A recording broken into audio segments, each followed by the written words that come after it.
The sun was a hammer that never stopped swinging. It beat down upon the broken spine of the territory, turning the red rock mesas into anvils that radiated a heat so intense it distorted the air itself. Nothing moved in the vast, shimmering distance except the heat haze, which danced like ghosts over the alkali flats. The sky was a pale, bleached blue, stripped of all color by the ferocity of noon. High above, a single vulture circled in a slow, patient spiral, a black speck waiting for the land to claim its due. Elias Carter pulled the brim of his hat lower, squinting against the glare. The dust that coated his face was thick enough to crack when he frowned. He rode a roan mare that had seen better years, her coat dull with sweat and grit, her head bowing low as she picked her way through a tangle of thorny mesquite and cholla cactus. The leather of his saddle creaked, a dry, rhythmic protest that was the only sound in the dead silence of the canyon. He was a man built of hard angles and scar tissue, 32 years old but carrying the weight of 50 in the lines around his eyes. He wore a faded calico shirt that had once been blue, now stained the color of the earth, and canvas trousers tucked into worn boots. A Winchester rifle sat in the scabbard under his leg, the wood stock smooth from years of handling. He was alone, as he had been for the better part of 5 years. Elias preferred the silence. It was cleaner than the noise of towns, safer than the crowded saloons where men drank to forget what they had done or what they intended to do. Here, in the borderlands, the only judgment came from survival. If you found water, you lived. If your horse stepped in a gopher hole, you died. It was a simple, brutal mathematics that Elias understood. He was tracking a mule that had wandered off from his cabin 2 days prior, a stubborn animal that represented a significant portion of his net worth. His cabin was miles back, a rough structure of pine logs and mud chinking perched near a creek that was slowly choking to death in the drought. It was a lonely place, filled with the smell of gun oil and stale coffee. But it was his. It was the place he had chosen to hide from the world, and more importantly, from himself. As the mare stepped over a jagged ridge of limestone, Elias paused, his gaze drifting toward the distant mountains that rose like jagged teeth against the horizon. A familiar, cold sickness coiled in his gut. Those mountains held memories he had tried to drown in cheap whiskey and silence. He remembered the smell of burning wickiups. It was a scent that never left you, distinct from a wood fire, greasier, heavier. He remembered the sound of the cavalry bugle cutting through the dawn, the thunder of hooves, and the terrible, high-pitched screaming of women and children running for cover that did not exist. He had been a scout then, young and foolish, believing the lies about pacification and safety. He had ridden ahead, finding the trails, leading the bluecoats to the hidden valleys. He had told himself he was doing a job.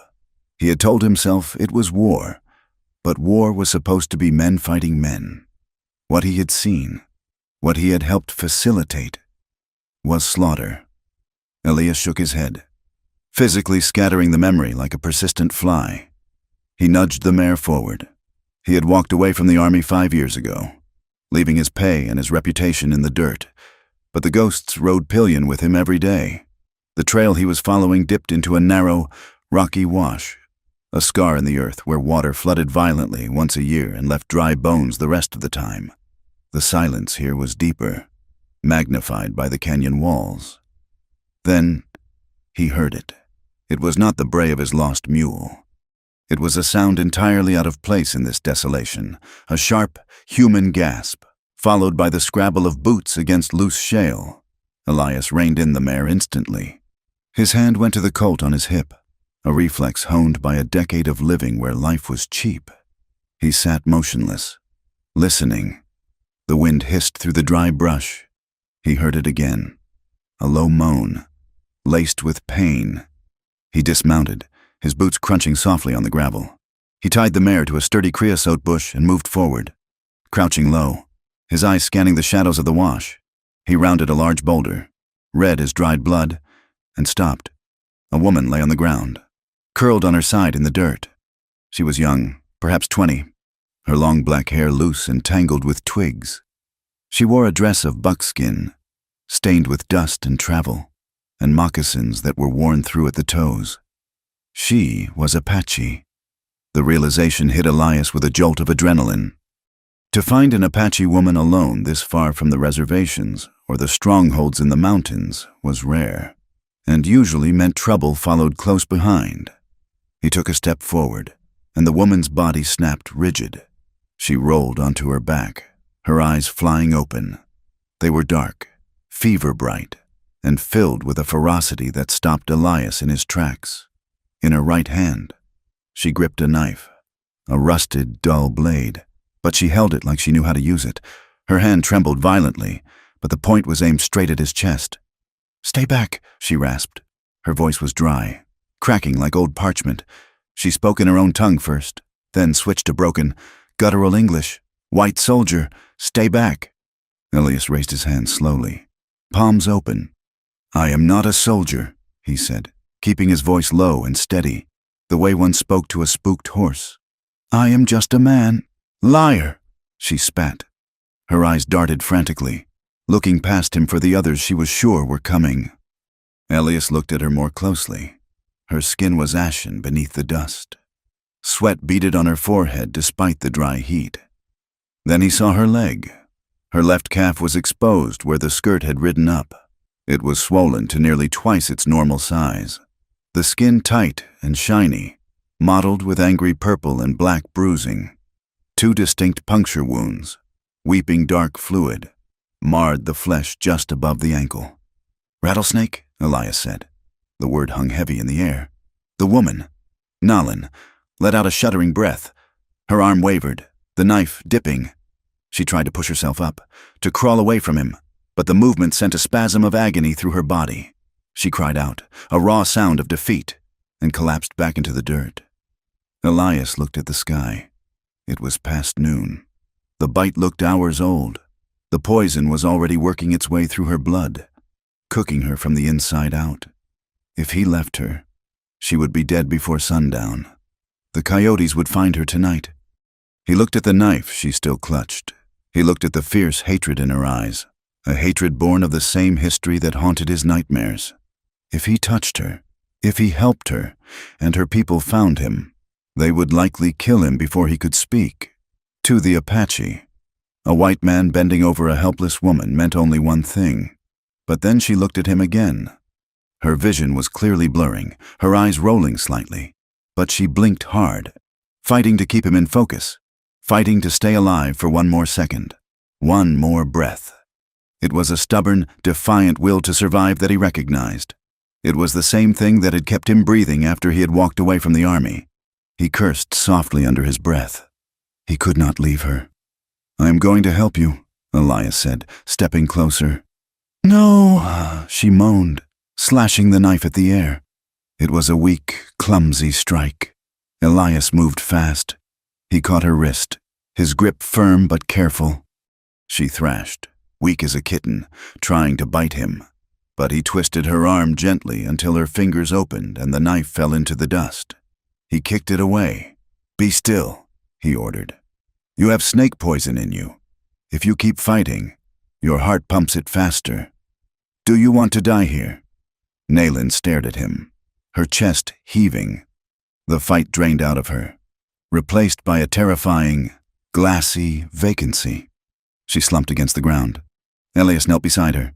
He pulled a bandana from his pocket and uncorked his canteen, wetting the cloth. He wiped the dirt from the wound. She flinched, a hiss escaping her teeth, but she did not pull away.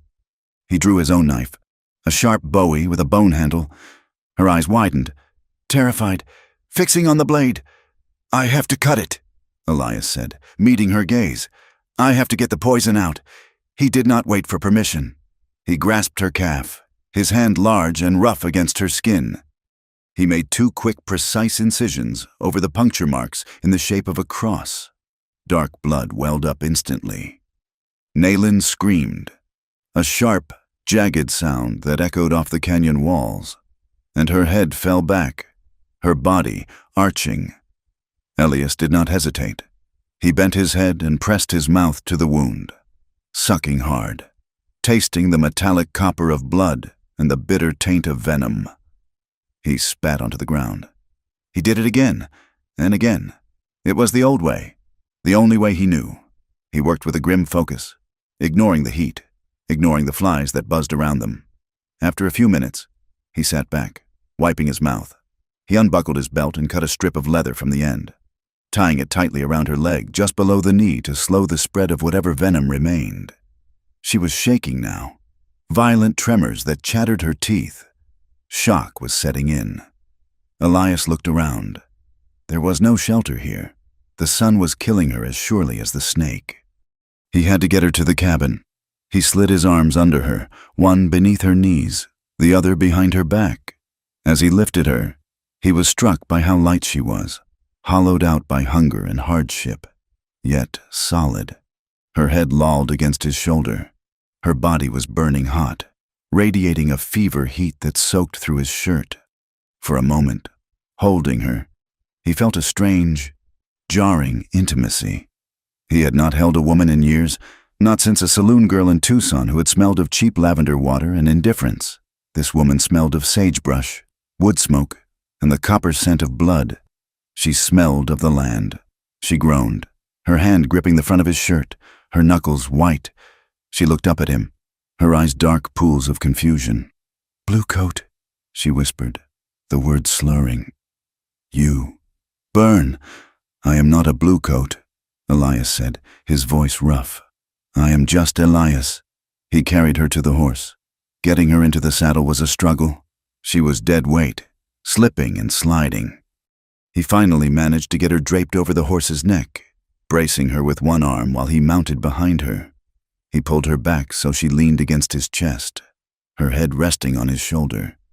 It was an awkward, desperate embrace.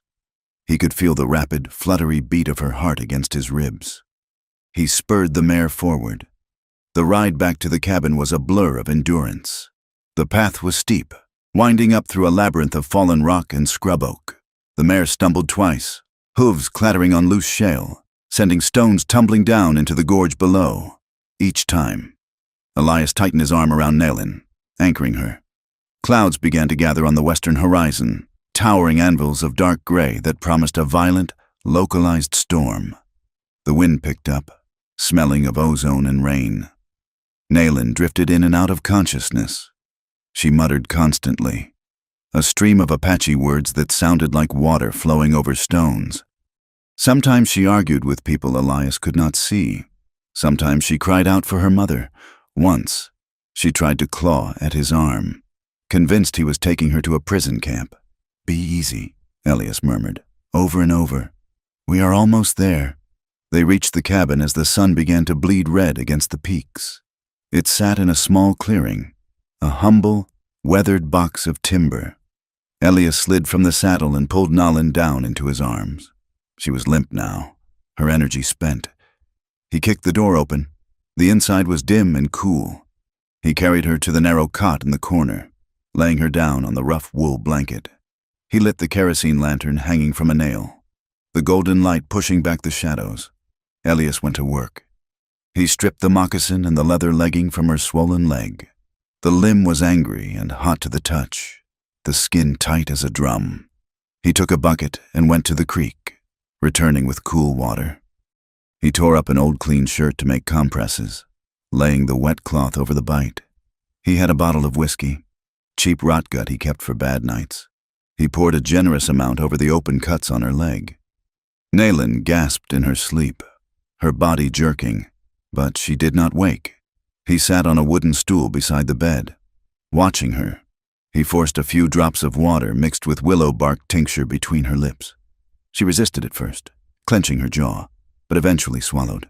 The night deepened. The wind howled outside, rattling the loose shingles on the roof.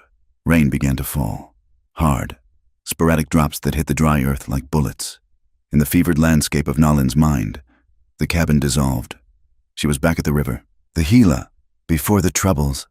She was laughing with Sani and Kaya, her sisters. They were washing clothes, splashing water, the sun warm on their backs. Then the sound changed.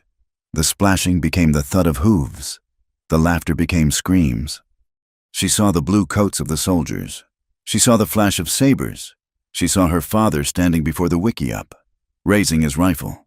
And then she saw him fall, a red flower blooming on his chest. She looked up, and the soldier standing over her father had blue eyes. He had a scar on his chin. She blinked, and the face changed. It was the man from the canyon, the man with the sad eyes. "Why?" she murmured, thrashing on the cot. "Why do you come?" Elias leaned forward, placing a fresh, cool cloth on her forehead. He heard the fear in her voice, understood enough of the tone to know she was reliving a nightmare. "I am here," he said softly. "You are safe, safe," she mocked in her delirium. "No safe, only dead." Elias looked at his hands, resting on his knees. They were large, calloused hands, stained with her blood and the dust of the trail. Hands that had killed, hands that had saved. He wondered if the tally would ever balance. He did not sleep. He sat vigil as the storm broke overhead, thunder shaking the ground. He watched the rise and fall of her chest.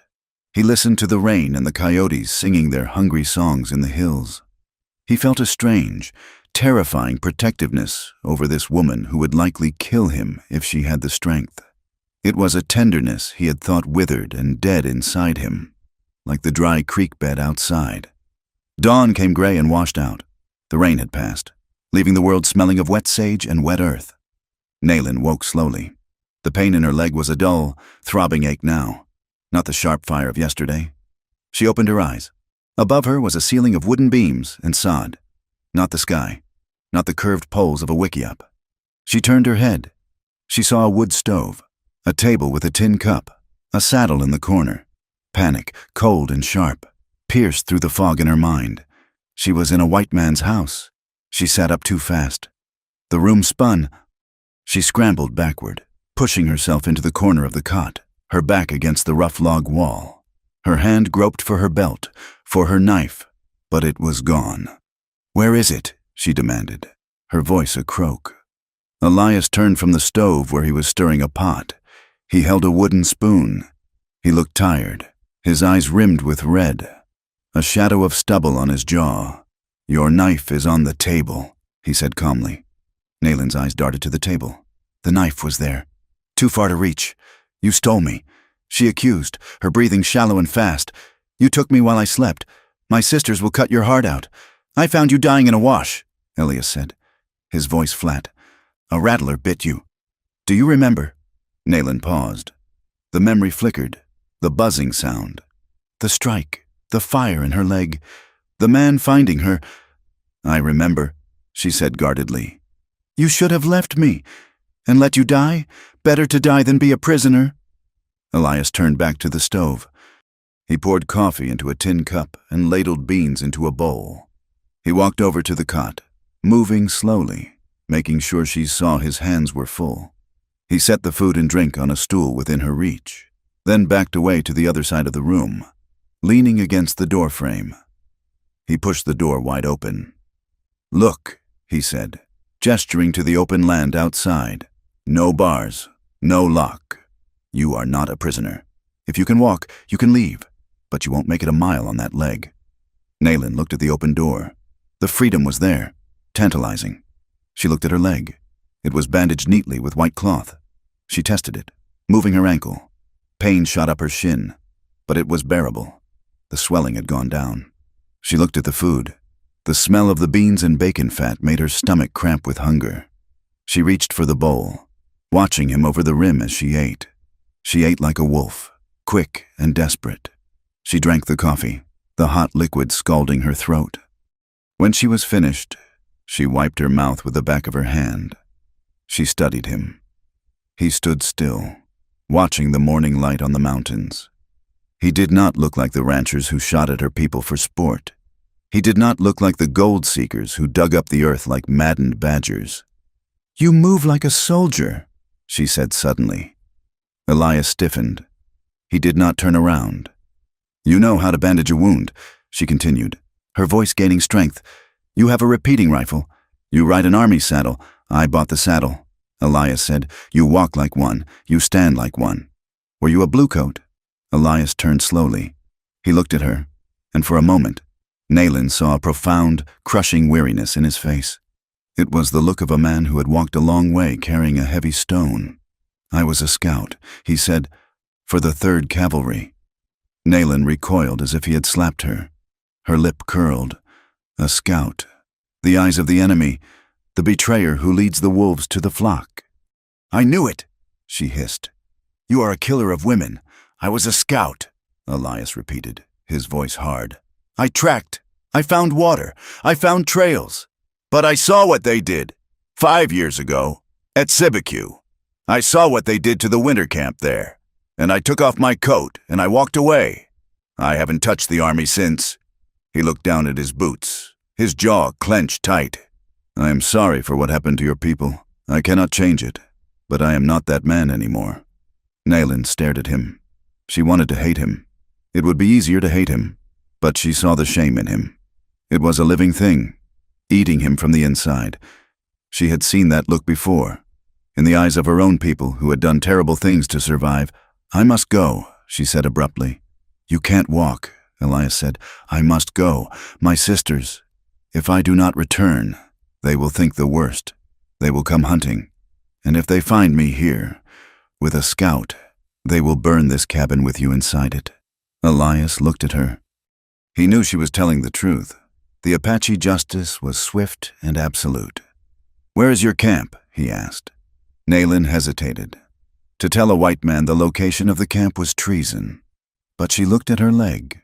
She looked at the vast, empty desert outside. She could not walk it. 2 days' ride, she said, in the Dragoon Mountains, near the canyon of the Cottonwoods. Elias nodded. He pushed off the doorframe. I will take you. You? She laughed. A harsh, dry sound. You will be killed before we get within a mile. Maybe, Elias said. He picked up his hat and settled it on his head. But I saved your life. I intend to see you keep it. He went outside. Nayland listened to him working. She heard the chop of an axe, the dragging of poles. An hour later, he returned. He had constructed a travois, 2 long poles lashed to the saddle of his mare, with a blanket stretched between them to form a drag sled. It was the best way to move an injured person over rough ground. Come on, Elias said. He helped her stand. She leaned heavily on him, her arm over his shoulder. Again, the contact was electric, uncomfortable. Her hip pressed against his thigh. He could feel the heat of her skin through her dress. He kept his face neutral, staring straight ahead. But his heart hammered against his ribs. He settled her onto the travois. He tied his canteen to the frame so she could reach it. He mounted the mare. They set out into the blinding light of mid-morning. The desert stretched out before them, a landscape of thorns and beauty. Indifferent to their struggle, the journey was slow. The travois scraped and bumped over the rocks. Elias rode with his rifle across his lap, his eyes scanning the horizon for trouble. Apache raiding parties, army patrols, or bandits. They did not speak much. The silence between them was thick, weighted with the things they could not say. Nayland watched his back. She watched the way he sat in the saddle, the way he scanned the hills. She hated what he had been. She hated the uniform he had once worn. But she watched him give her the last of the water when the sun was high. She watched him stop to check the lashings on the travois, his hands gentle as he adjusted the blanket near her injured leg. When the mare stepped over a deep rut, Nayland slid slightly, and Elias reached back instinctively to steady the poles. His hand brushed her shoulder. He pulled it back as if burned, his neck flushing a deep red beneath the tan. Nayland saw it. She saw the flush. She saw the way he avoided looking at her directly. Not out of disrespect, but out of a shy, awkward awareness. He is lonely, she thought, surprised by the insight. He is a wolf with no pack. She shifted her leg, wincing. The pain was there, but she was alive.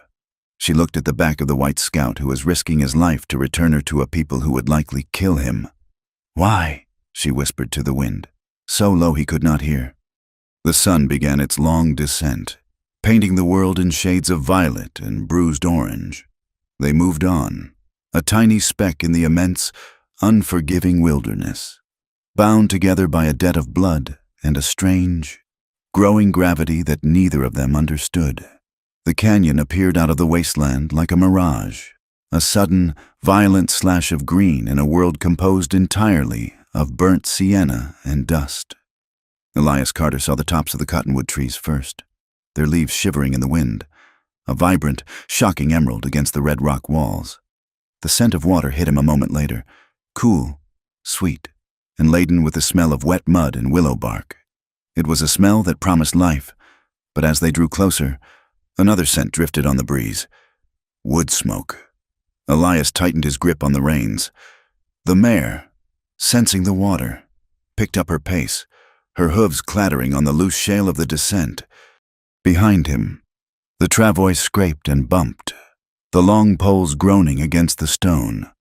Naylin lay silent on the blanket. She had been drifting in and out of a doze for the last few miles, exhausted by the pain and the relentless sun. But as the shadow of the canyon walls fell over them, he saw her stiffen.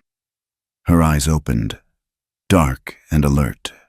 She was home, and Elias was walking into the lion's den. He kept his Winchester sheathed.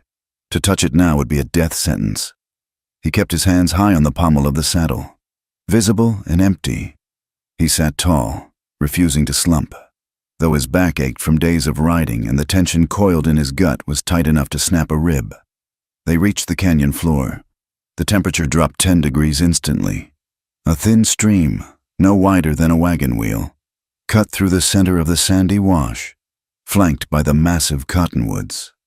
Wickiups, dome-shaped dwellings of brush and canvas, were scattered along the bank, blending so perfectly with the landscape that Elias did not see the first one until he was nearly on top of it. Horses nickered from a makeshift corral of mesquite branches. A dog barked, a sharp, jagged sound that echoed off the cliffs. Then the silence broke. It did not happen gradually. One moment, Elias was riding through a quiet village. The next, the earth seemed to spawn warriors. They rose from behind rocks, dropped from the low branches of the trees, and emerged from the brush with a terrifying fluidity. A hand grabbed the bridle of his mare, jerking the animal's head down. Before Elias could react, strong hands gripped his coat and his belt. He was wrenched from the saddle with violent force, hitting the hard-packed earth with a bone-jarring thud. Dust filled his mouth. He tried to scramble up, instinct screaming at him to fight, but a heavy boot slammed into his back, pinning him flat. He felt the cold, unmistakable bite of a knife blade against the skin of his throat. "Stay still," a voice hissed in heavily accented English. Elias froze. He stared into the dirt, breathing in the smell of alkali and horse manure. He could see moccasins surrounding him, a circle of legs and rifle butts. Above him, shouting erupted. It was a chaotic mix of Apache and English, angry and sharp. He heard the travois being inspected, the rustle of the blanket. Then he heard Nalin's voice. It was weak, strained by her injury, but it carried a whip-crack of authority that cut through the noise. "Stop!" she cried out in her own tongue, then repeated it in English for his benefit, or perhaps to make sure he understood she was pleading for him. "Do not kill him." The pressure of the knife against Elias's throat did not ease. A hand grabbed his hair, yanking his head back. He looked up into the face of a warrior who could not have been more than 20, his face painted with streaks of black and yellow, his eyes burning with a hatred so pure it felt like heat. "He is a bluecoat scout," the warrior snarled. "I know his face. He rode with Crook. He saved me," Naylin shouted. She was trying to push herself up on the travois, her face pale and sweating. "Look at my leg. Look at it." The warriors hesitated. The one holding the knife glanced toward the travois. "He found me in the wash," Naylin continued, her voice trembling with exertion. "A rattler. He cut the poison out. He brought me here. If he wanted to kill me, I would be food for the buzzards 3 days ago." The warrior with the knife looked back at Elias. The blade dug in a fraction of an inch deeper, drawing a single bead of blood that trickled hot down Elias's neck. "He is white," the warrior spat. "That is enough. Let him up," a new voice commanded. The circle of men parted. 2 women stepped forward. They moved with a synchronized grace, their buckskin dresses swaying with heavy fringe. They were older than Naylin, their face leaner, harder, etched with the lines of women who had buried husbands and children. These were the sisters. Sani and Kaya. Sani, the eldest, looked at Elias with eyes like flint. There was no pity in them, only a cold, calculating assessment. She looked at the knife at his throat, then at Nayland on the travois, and finally at the wound on Nayland's leg, which had been exposed by the other women. The knife lowered, though the warrior did not step back. Elias slowly pushed himself to his knees, wiping the blood from his neck with a dirty sleeve. He did not speak. He knew that to speak now was to invite death. He let the women judge him. Kaya moved to the travois, her hands gentle as she touched Nayland's face, checking her fever.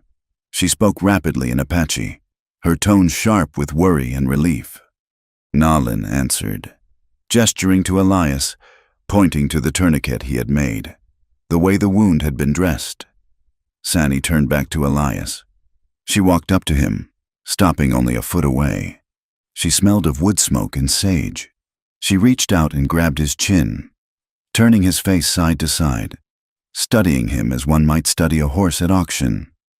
"You were a scout," she said. "It was not a question." "I was," Elias rasped. His throat felt raw. "And now? Now I'm just a man who wants a drink of water." Sani's eyes narrowed. "You brought our sister home. That is the only reason your blood is not already drying on this ground. But do not think this makes us friends. White man," she gestured to the warriors, "take his weapons, all of them." Elias stood still as rough hands patted him down.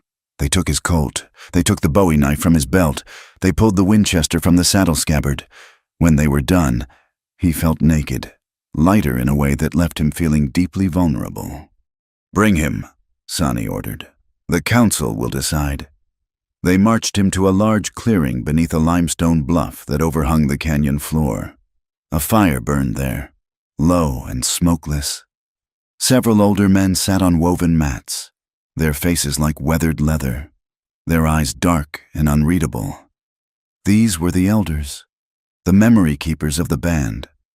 Nayland was carried to the edge of the circle, the medicine man, a stooped figure draped in a blanket decorated with hawk feathers, knelt beside her. He unwrapped the bandages Elias had applied. He examined the cross-cut incisions, smelled the wound, and tasted the skin near the bite. He stood up and spoke to the council. His voice was a low rumble. He gestured to the north, to where the snakes bred in the rocks, and then pointed to Elias. Sani translated, her voice flat. "He says the bite was deep, a grandmother snake. He says the cutting was done well. The poison is gone. You saved her life." A murmur went through the council. To save a life created a bond, a spiritual tether that could not be easily severed. The chief, a man named Cochise, not the great legend, but a cousin who bore the name with heavy dignity, looked at Elias. "Why?" the chief asked in English. Elias met his gaze. "I could not leave her to die, even though she is Apache." "Because she is human," Elias said. The chief studied him for a long time. The silence stretched, thin and taut. Finally, the chief nodded once. "A life for a life." The chief said, "You have given us back a daughter. We will give you your breath, but you cannot leave." Elias blinked. "Why?" "Because you have seen this place," Sani interjected. "Stepping into the circle, you know the trail, you know the water. If we let you go, you could sell that knowledge to the soldiers or the miners." "I gave my word. I am done with that," Elias said. "The word of a white man is like the wind," Sani said bitterly. "It changes direction when the storm comes. No, you stay. You stay until we decide you are not a danger. You stay and you work. You owe a debt to the spirits for the blood you spilled in the past. You will pay it with sweat." "What kind of work?" Elias asked. Sani pointed to the horses, to the wood piles, to the heavy water skins. "Women's work," she said, a flicker of dark humor in her eyes. "You saved her. Now you will serve the camp that she belongs to." Elias looked around the circle. He saw the warriors' hands resting near their knives. He saw Nayland, watching him with wide, anxious eyes. He saw the trap closing, but he also saw the logic in it. He was alive. "I accept," Elias said. The days that followed were a blur of exhaustion and grit. They stripped him of his dignity as efficiently as they had stripped him of his guns. He was given a corner of the camp to sleep in. a patch of dirt near the corrals with no shelter but a thin, rough wool blanket. He woke before dawn, the cold seeping into his bones. The canyon floor was freezing at night, the temperature plummeting as soon as the sun vanished. He would shiver, his teeth chattering, until the first rays of light hit the red rock walls. His labor began immediately. Sani was a relentless taskmaster. She pointed to the empty water skins, made of buffalo bladder and canvas, and then to the stream. "Fill them," she ordered. Elias hauled water. The skins were heavy, awkward, slick with condensation. He carried them on his shoulders, trudging from the stream to the wickiups, his boots sinking into the mud. His back ached, his old scars pulling tight with every step. The warriors watched him as they sharpened their arrows or oiled their rifles, their eyes filled with amusement and contempt. To see a white man, a former scout, doing the work of a camp drudge was a sweet victory. Naylin watched him, too. She lay on a bed of woven mats outside her sister's wickiup, her leg propped up on a bundle of furs. She was healing, her strength returning day by day, but she was forced to rest. She watched Elias chop wood, the axe rising and falling with a steady, rhythmic thud. She saw the sweat soak through his shirt, turning the fabric dark. She saw him struggle with a heavy log, his boots slipping in the dust, and she felt a sharp pang of guilt. He was here because of her. He was enduring this humiliation because he had stopped to help her. Yet, a part of her, a part she was ashamed of, felt a fierce satisfaction. For years, she had watched her people starve while the white settlements grew fat. She had watched her men broken by labor in prison camps, to see the tables turned, to see a white man forced to understand the weight of survival in this land. Felt like balance. The landscape was a constant, brutal companion. The sun was not just heat, it was a physical weight. Dust storms blew up from the south without warning. Walls of brown grit that stung the eyes and coated everything in a fine powder. Elias learned to wrap his scarf around his face, to squint against the wind, to keep working even when he could barely see his own hands. Survival here was not about conquest. It was about cooperation. Elias saw how the Apache used everything. Nothing was wasted. A deer kill provided meat, clothing, tools, and thread. The water was treated with reverence. He began to understand the rhythm of their lives, a rhythm dictated by the land itself. Slowly, imperceptibly, the dynamic began to shift. It started with the children. They were curious, as children always are, creeping closer to where he worked, watching him with wide, dark eyes. They threw stones near him, testing his reaction. Elias ignored them, continuing to repair a section of the corral fence. One afternoon, a small boy, no more than 6, sat crying near the stream. In his hands, he held a toy bow. The wood snapped in two. He looked at Elias with tragic devastation. Elias paused. He looked at the warriors. They were busy gambling with bone dice on the other side of the camp. He knelt down. "Let me see," Elias said softly. The boy recoiled, clutching the broken pieces. "I can fix it," Elias said. He mimed tying the pieces together. Hesitantly, the boy handed over the wood. Elias pulled a strip of rawhide from his pocket, scraps he had saved from his work. He sat in the dirt, his large hands moving with surprising delicacy. He splinted the break, wrapping the wet rawhide tight. As it dried, it would shrink and hold like iron. He handed it back. The boy stared at it, then at Elias. A smile, missing 2 front teeth, broke across his face. He ran off, whooping. A few days later, Elias was sitting by the fire in the evening, whittling a piece of driftwood. He began to whistle, a low, mournful tune, an old Irish ballad his mother had hummed a lifetime ago. The notes drifted through the quiet camp. He looked up to see 3 children sitting just at the edge of the firelight, listening. When he stopped, they whispered to each other. One imitated the sound, a sharp, piercing whistle. Elias chuckled. He whistled again, simpler this time. The children whistled back. It was a small thing, a tiny bridge built of melody. But it was there. The warriors were harder to win over. They ignored him or spat when he passed. But Elias knew horses, and he knew leather. One morning, he saw a warrior named Koda struggling with his saddle. The cinch strap was worn almost through, ready to snap at the first hard gallop. Koda was cursing, trying to knot it, which would only create a pressure point that would gall the horse. Elias walked over. "That will cut him," he said, pointing to the knot. Koda glared, his hand going to his knife. "Go away, white dog. If that snaps when you are riding, you fall. Maybe the horse breaks a leg." Koda hesitated. He looked at the strap. He knew Elias was right. Elias held out his hand.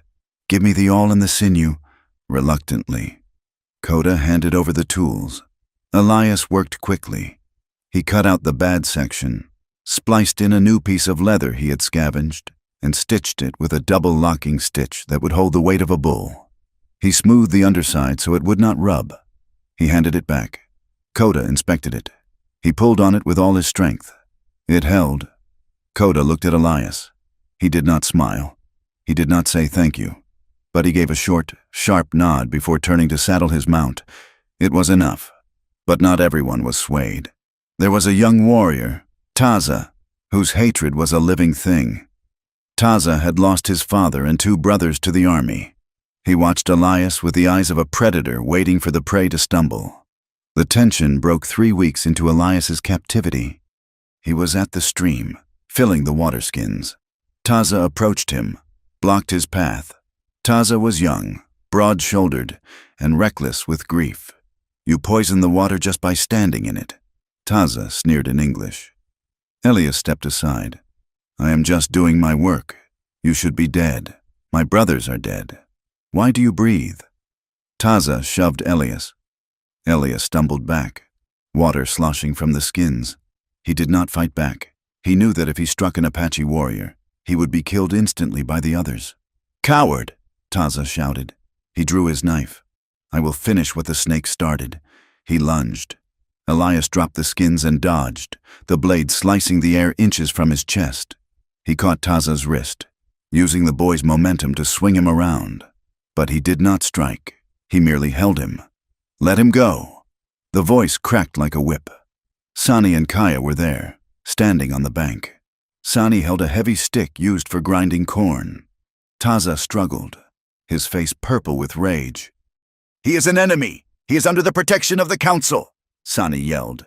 "He saved our sister. There is a debt. If you kill him, you insult the spirits. You dishonor Nalan." Taza looked at the sisters, then at Elias. He wrenched his arm free. He spat on the ground at Elias's feet. "The debt will be paid one day," Taza hissed, "and then I will cut your throat." He stormed off. Elias stood panting, his heart hammering. He looked at Sani. "Thank you," he said. Sani's face was stone. "I did not do it for you. I did it for the law. Do not mistake the two." But the dynamic had shifted again. They had defended him. One evening, the air was crisp and clear. The sky a vast dome of indigo scattered with stars so bright they looked like diamond dust. Nalan limped out of her wickiup. She was walking with a cane now. A sturdy branch Elias had smoothed for her. She found him by the corral, checking the hooves of the horses. He was alone. "Elias," she said. He straightened up, wiping his hands on his trousers.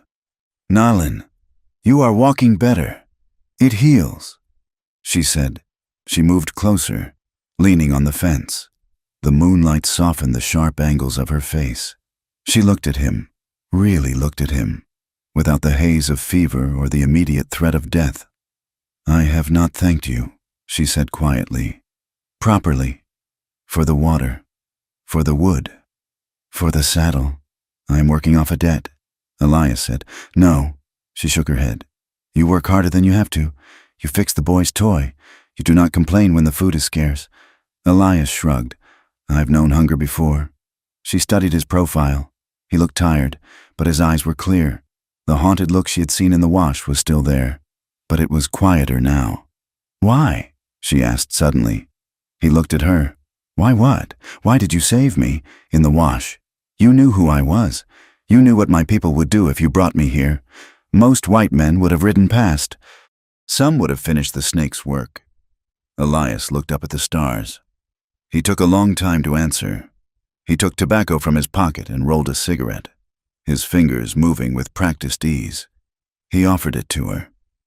She took it. He rolled another for himself. They smoked in silence for a moment. "I am tired of ghosts." "Nalin," he said finally. His voice was low, rasping like dry leaves. "I carried a rifle for the army for 3 years. I thought I was helping to make the land safe, but all I did was help dig graves. I saw villages burned. I saw women." He stopped, his voice catching. "I walked away." He continued. "But the ghosts followed. Every time I closed my eyes, I saw the dead. When I saw you in the wash, I didn't see an Apache. I didn't see an enemy. I just saw someone who was going to die if I didn't do something. And I thought, maybe if I save one life, just one, the ghosts might let me sleep." He turned to look at her. His eyes were raw, open in a way a man's eyes rarely were in this hard country. It was selfish. "Maybe I did it for me as much as for you." Nalin listened. She felt a tightening in her chest, a strange ache that had nothing to do with her injury. She saw the man beneath the scars. She saw a mirror of her own grief. It was not selfish. She whispered. It was brave. She reached out, her hand hovering for a moment before lightly touching his forearm. Her fingers were warm. The touch sent a jolt through Elias that was stronger than whiskey. He looked at her hand, then up at her eyes. They stood there, suspended in the moment, the air charged with a sudden, terrifying intimacy. It was a recognition. Two broken people standing in the wreckage of a war they hadn't started, finding a common frequency. "You are a good man." "Elias," she said. A twig snapped. Nalin snatched her hand back. Elias spun around. Sani stepped out of the shadows. Her face was a mask of fury. She marched up to them, placing herself physically between Elias and Nalin. "Go to your bed, Nalin," Sani commanded. "But Sani, go!" Nalin looked at Elias, her eyes wide, then turned and limped away toward her wickiup. Sani turned on Elias. She was smaller than him, but she seemed to tower over him in her rage. "Do not think I do not see," she hissed. "See what?" Elias said, though his heart was pounding. "I see the way you look at her. I see the way she looks at you. Do you think because you saved her life, you own her?" "No," Elias said firmly. "I never thought that." "Good, because you are a white man. You are a ghost carrier. You have no place here. Do not mistake gratitude for love. Elias, and do not dare to think you can court an Apache woman." She stepped closer, her voice dropping to a lethal whisper. "If you ever speak of marriage, if you ever try to claim her, you will not just have to work. You will have to prove yourself worthy before the whole tribe. You will have to bleed. Do you understand?" "I understand," Elias said. Sani glared at him one last time, then turned and vanished into the dark. Elias stood alone by the corral. The word hung in the air. Marriage. He hadn't thought it. He hadn't allowed himself to think it. But now that Sani had said it, the idea took root in his mind with the tenacity of a mesquite tree. He thought of Nalin's hand on his arm. He thought of her fierce eyes, her strength, the way she smelled of sage and smoke. He went to his blanket, but he did not sleep. He lay awake, watching the stars wheel overhead, terrified by the realization that he didn't just want to save her. He wanted to be with her, and in this world, that was a desire that could get them both killed. 2 days later, the outside world came crashing back in. A scout returned from the perimeter. His horse frothed with sweat. He rode straight to the chief's wickiup. Within minutes, the camp was buzzing like a disturbed hive. The news spread quickly. Ranchers. Elias heard the men talking. A group of ranchers, led by a man named Harlan Pierce, had been seen near the mouth of the lower valley. They were with the local sheriff. They were surveying the water rights. They were claiming the grazing land that the Apache had used for generations. The tension in the camp thickened. It felt like the air before a thunderstorm. Heavy, electric, suffocating. The warriors began to paint their faces. The women began to pack the heavy items, preparing to run if they had to. Nayland found Elias by the stream. She looked worried. "They are coming closer," she said. "The ranchers. They want to push us out. I know the name Pierce," Elias said grimly. "He's a hard man. He thinks this land is his by divine right. The elders are arguing," Nayland said. "Some want to fight. Some want to run deeper into the mountains." "What do you want?" Elias asked. "I want to stop running," she said, her voice fierce. "I want to live in peace. But men like Pierce—" "They do not know peace." Sani and Kaya approached them. They moved like storm clouds. "The white man knows these people," Sani said, looking at Elias with suspicion.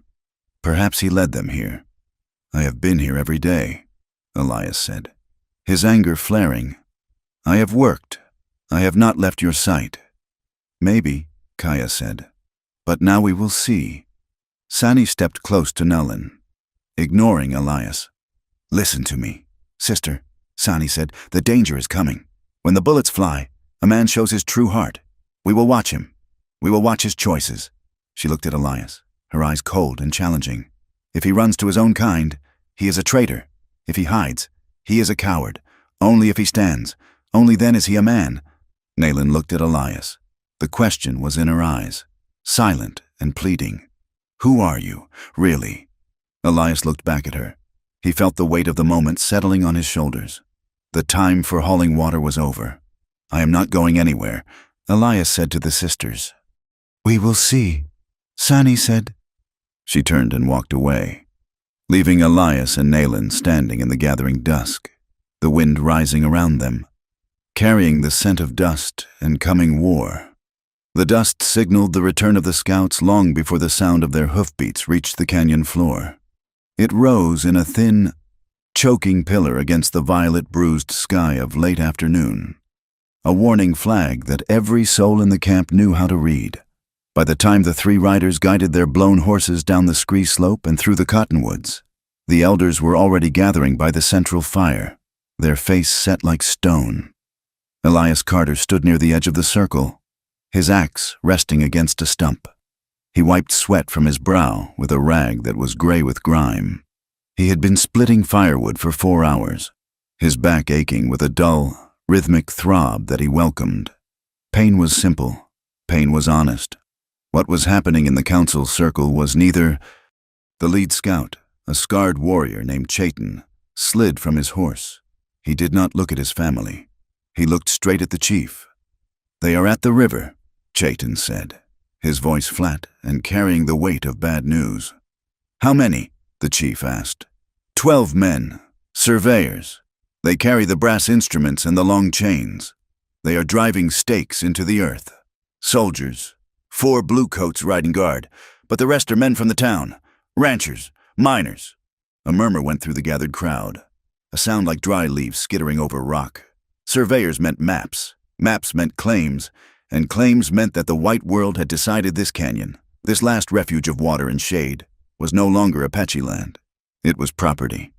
Elias felt the eyes of the sisters, Sani and Kaya, boring into the side of his head.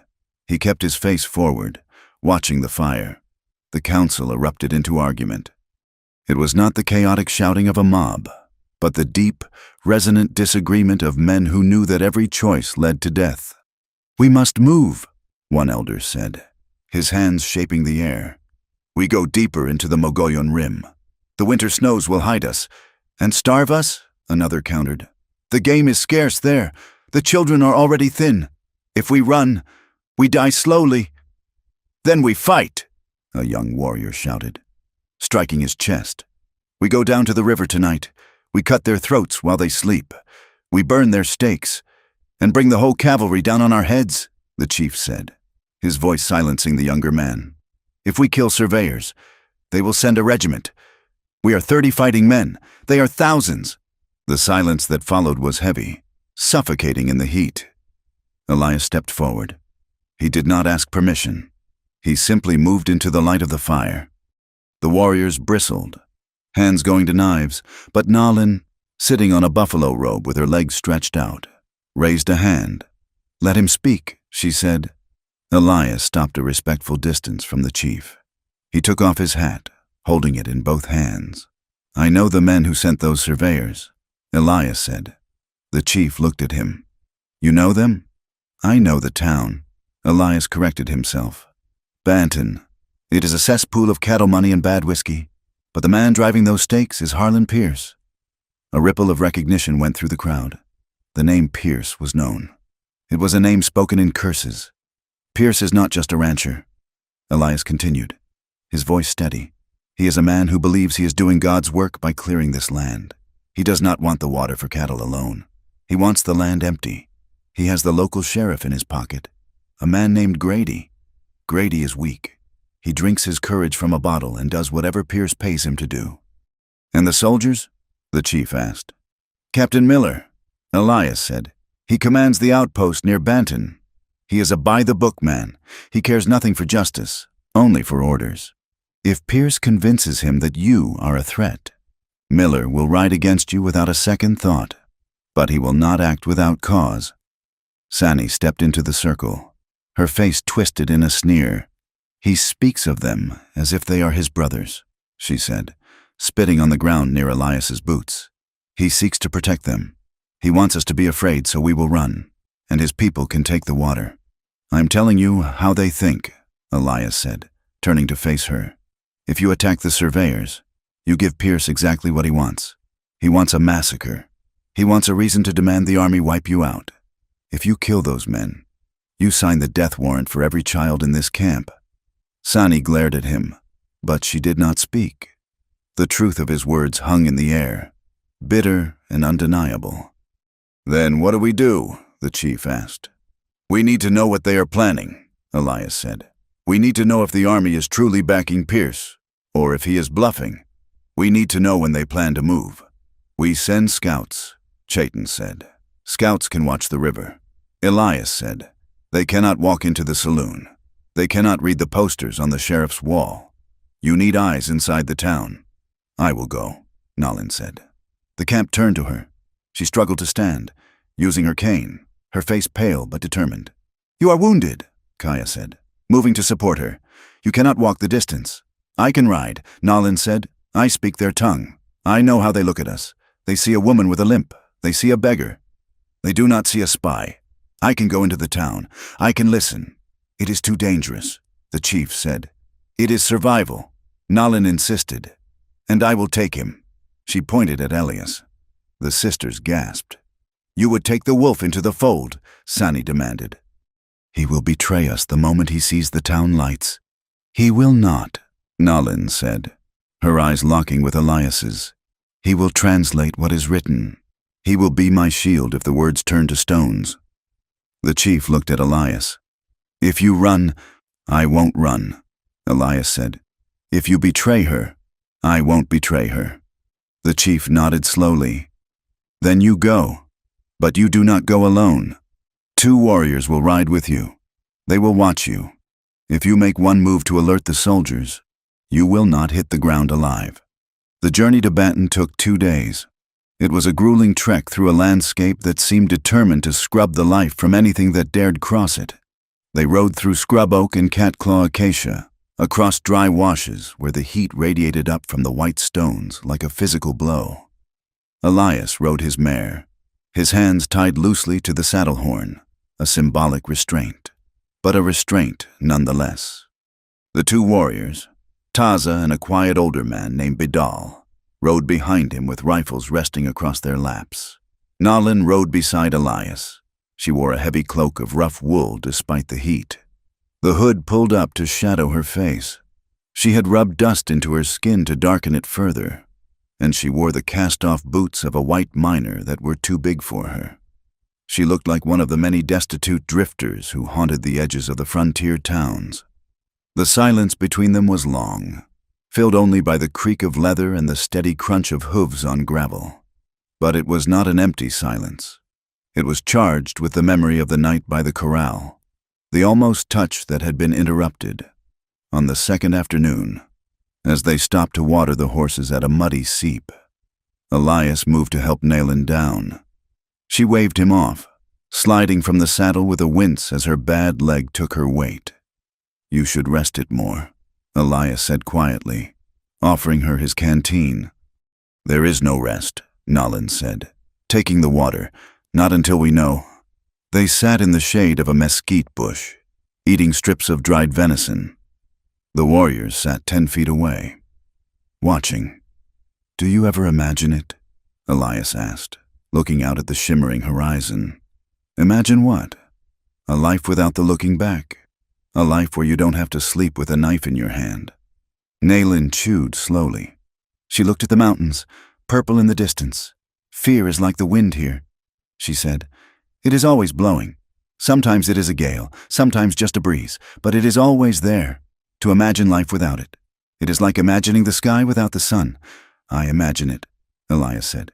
I imagine a cabin with a porch, a field of corn that isn't burned, silence that isn't waiting for a gunshot. Naylin looked at him. Her dark eyes searched his face, seeing the lines of fatigue and the old, deep sadness that lived in the corners of his mouth. And who is in this cabin? She asked softly. Elias held her gaze. He did not look away. Just me, he said, though the lie tasted like ash. And maybe someone who is tired of running. Naylin looked down at her hands.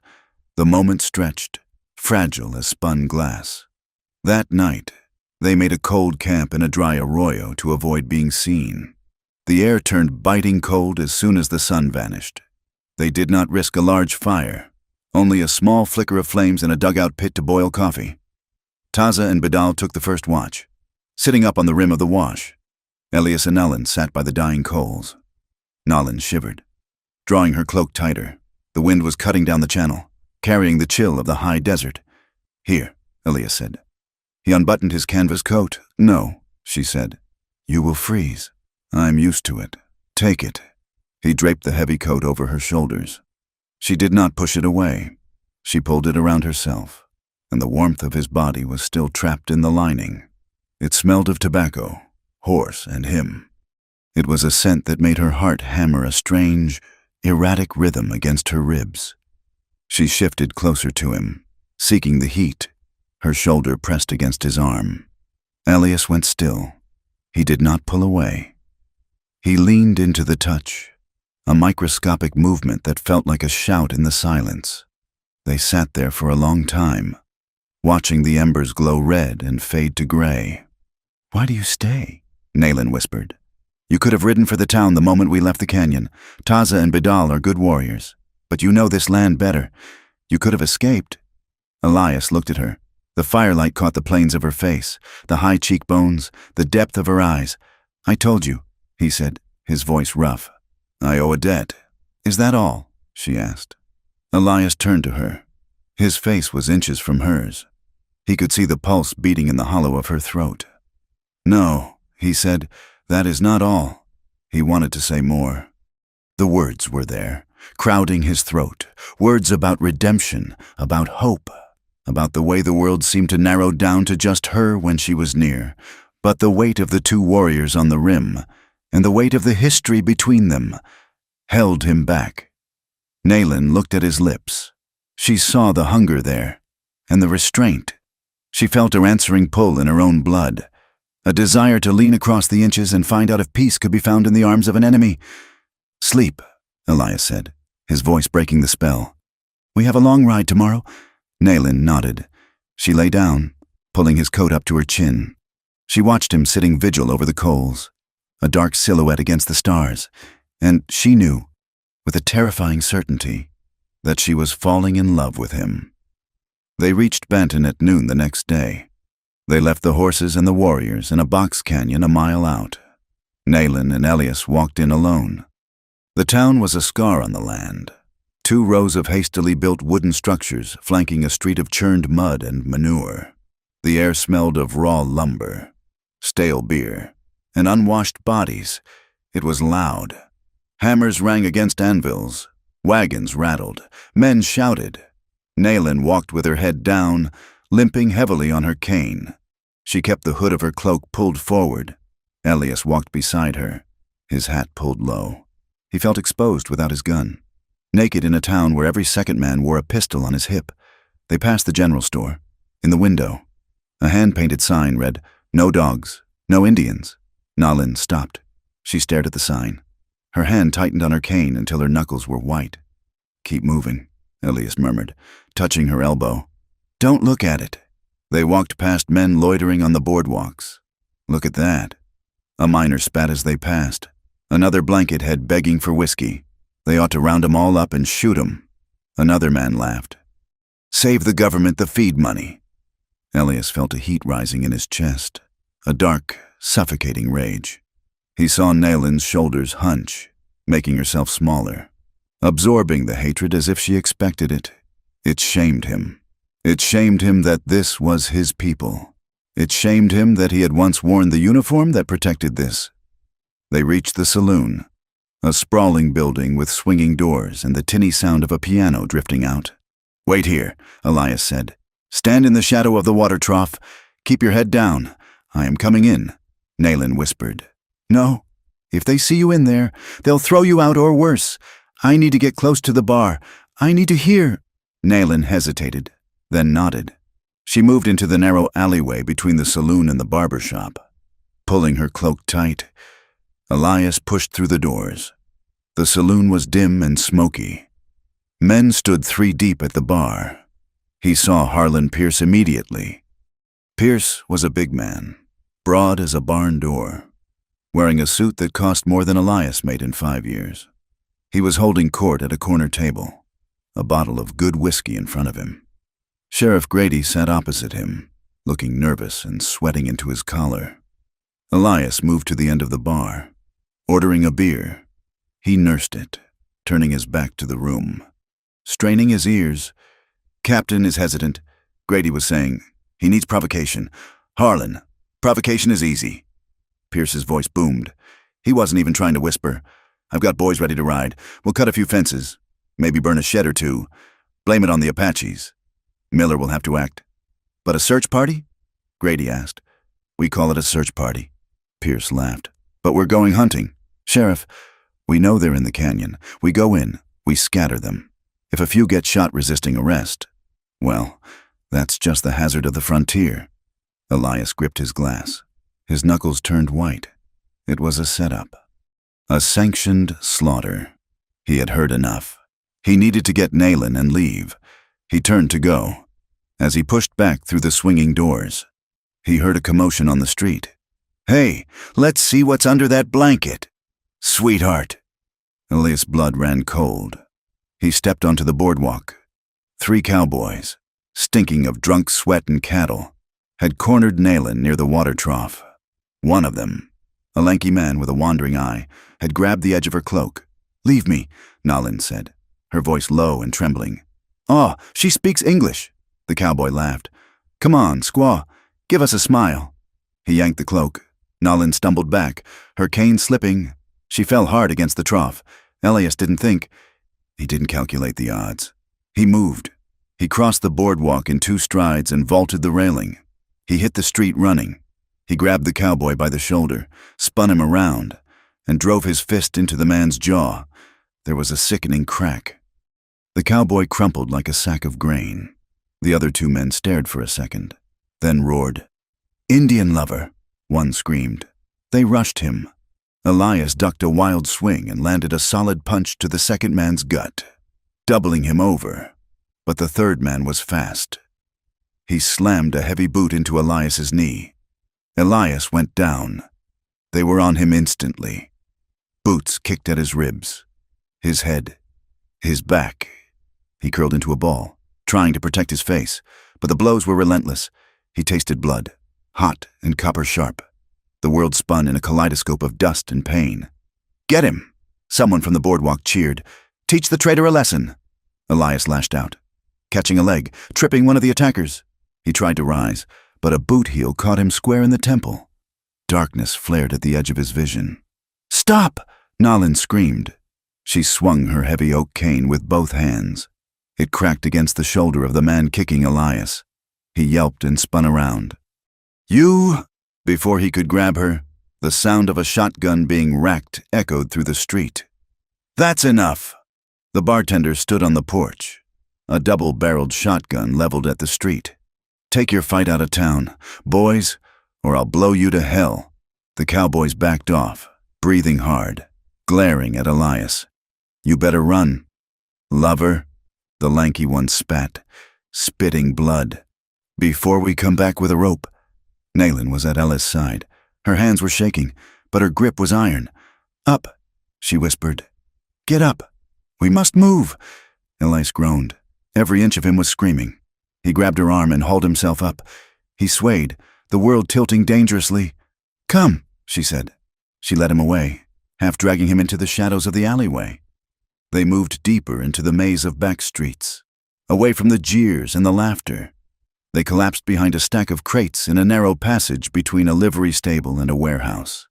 It was dark, smelling of hay and manure, but they were hidden. Elias slid down the wall, his head thumping back against the wood. He coughed, and pain flared in his ribs. "You are a fool," Naylin hissed. She was tearing a strip from the hem of her dress. "I know," Elias wheezed. She poured water from his canteen onto the cloth. She knelt between his legs, wiping the blood from his split lip and the gash over his eye. Her hands were gentle, impossibly gentle, but he could feel the tremors of rage running through her. "Why?" she demanded, pressing the cloth to his forehead. "They were 3. You were 1. You have no gun. Why did you fight?" Elias opened his one good eye. He looked at her. Her hood had fallen back. Her hair was loose, framing a face that was fierce and terrified and beautiful. "Because he touched you," Elias whispered. Naylin froze. Her hand stilled on his face. "I couldn't watch it," Elias said. "I couldn't stand by. Not again." Naylin stared at him. The anger in her eyes dissolved into something else, something raw and overwhelming. She saw the bruises blooming on his skin. She saw the blood on his shirt. And she knew, in that moment, that this man would die for her. Not for a debt, not for guilt, but for her. "You are a fool," she said again. But the word was a caress. She leaned in. Her face was inches from his. He could feel her breath on his cheek, warm and sweet. The sounds of the town faded. The pain in his body faded. There was only her, Elias. She breathed. He lifted his hand, his fingers grazing her jaw. "Naylin." She leaned closer. Their lips were a breath apart. The heat between them was a physical force, a magnetic pull that defied the hatred of the world around them. Elias closed his eyes, leaning into the promise of her. "Hey, did they go down here?" A voice from the street, heavy boots crunching on gravel. Naylin jerked back. The moment shattered. "We have to go," she whispered, fear flooding back into her eyes. "Now?" The journey back to the canyon was a blur of pain and urgency. Elias rode slumped in the saddle, Naylin constantly checking on him. When they finally reached the safety of the cottonwoods, Elias was nearly falling off his horse. They went straight to the council fire. Elias refused the medicine man's help until he spoke. "Pierce is coming," he rasped, standing before the elders, swaying slightly. "He calls it a search party. It is a raid. He plans to provoke you, then bring the army." The camp exploded into activity. The debate was over. Now, there was only preparation. Sani and Kaya took charge of the defenses. Naylin helped Elias to his designated sleeping spot. She brought him water and willow bark tea for the pain. "Rest," she told him. "You have done enough." But there was no rest. The camp was packing to move. The decision had been made to retreat deeper into the mountains at dawn. Elias's gear, his saddlebags, his bedroll, had been tossed near the fire by the warriors who had stripped the horses. Naylin went to gather them. She picked up his saddlebag. The leather was old and cracked. As she lifted it, the buckle, loosened by the rough travel, gave way. The contents spilled onto the dirt. Spare cartridges, a whetstone, a small tin of tobacco, and a folded oilskin packet. Naylin knelt to gather the items. The oilskin packet had fallen open. A map slid out. It was an army map. Official survey. The paper was thick, creamy, covered in precise black lines and topographical markings. Naylin picked it up. She didn't mean to pry, but her eyes caught a familiar shape. The winding curve of a river, the jagged line of a ridge. It was the map of the Salt River Campaign. She looked closer. There were markings in red ink. X's marking encampments, arrows showing troop movements, dates. Her finger traced a line. August 12th, 1872. The red line moved up a box canyon. It circled a location. Target, winter camp. Nayland's blood turned to ice. The world seemed to stop spinning. August 12th, 1872. She remembered the heat of that day. She remembered the smell of the corn roasting. She remembered the sound of the bugle. That was the day her father died. That was the day her childhood ended. And the handwriting on the map. The careful, precise notes in the margins.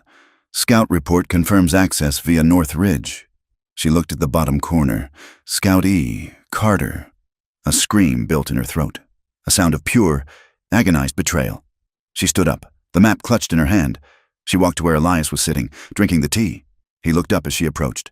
He smiled, a bruised, weary smile. "Nayland."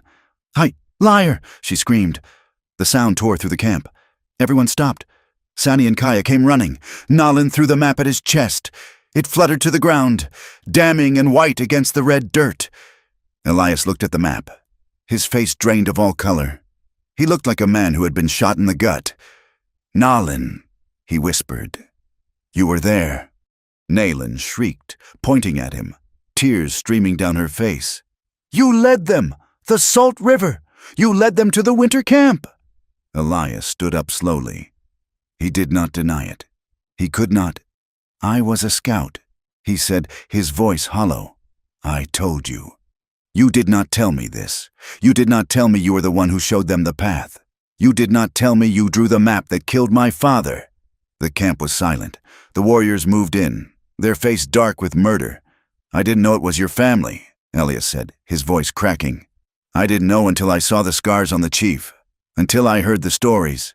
But you knew when you saved me. You knew when you sat by my fire."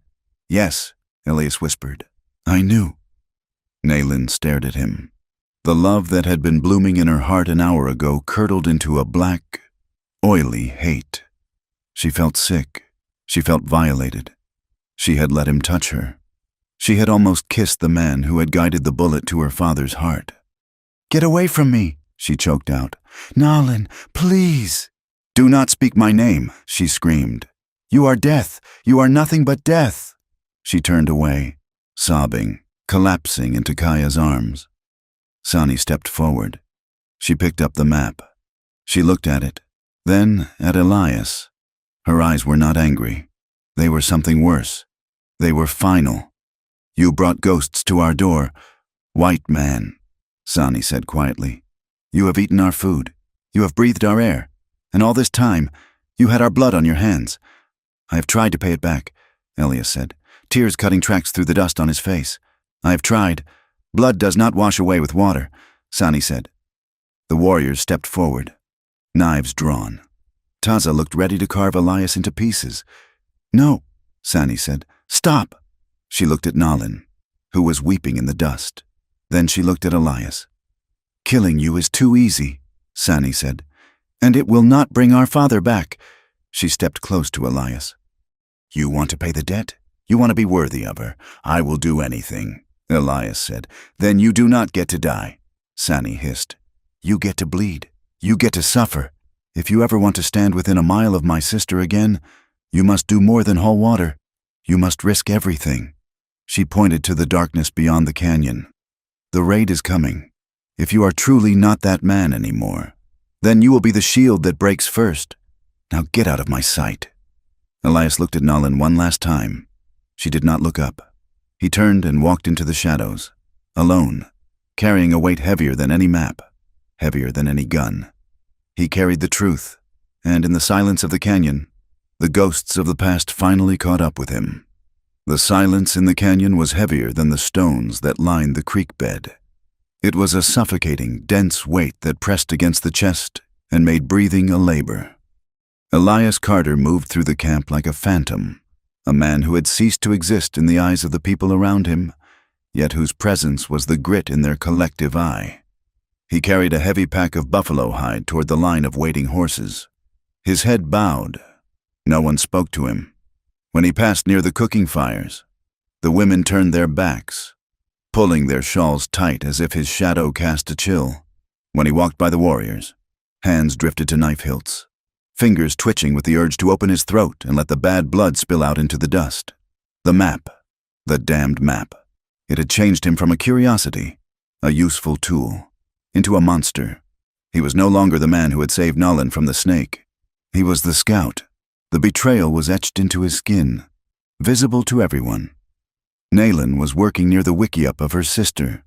Sani, she was lashing a bundle of dried corn to a travois. Her movements were sharp, angry, and brittle. She looked thinner than she had 2 days ago, her eyes hollowed out by sleeplessness and the acid taste of heartbreak. Elias paused, 20 feet away, watching her. He wanted to speak. He wanted to say that a man is not the ink on a page, that 10 years is a lifetime, that he would cut off his own hand if it would undo the lines he had drawn on that survey paper. But he said nothing.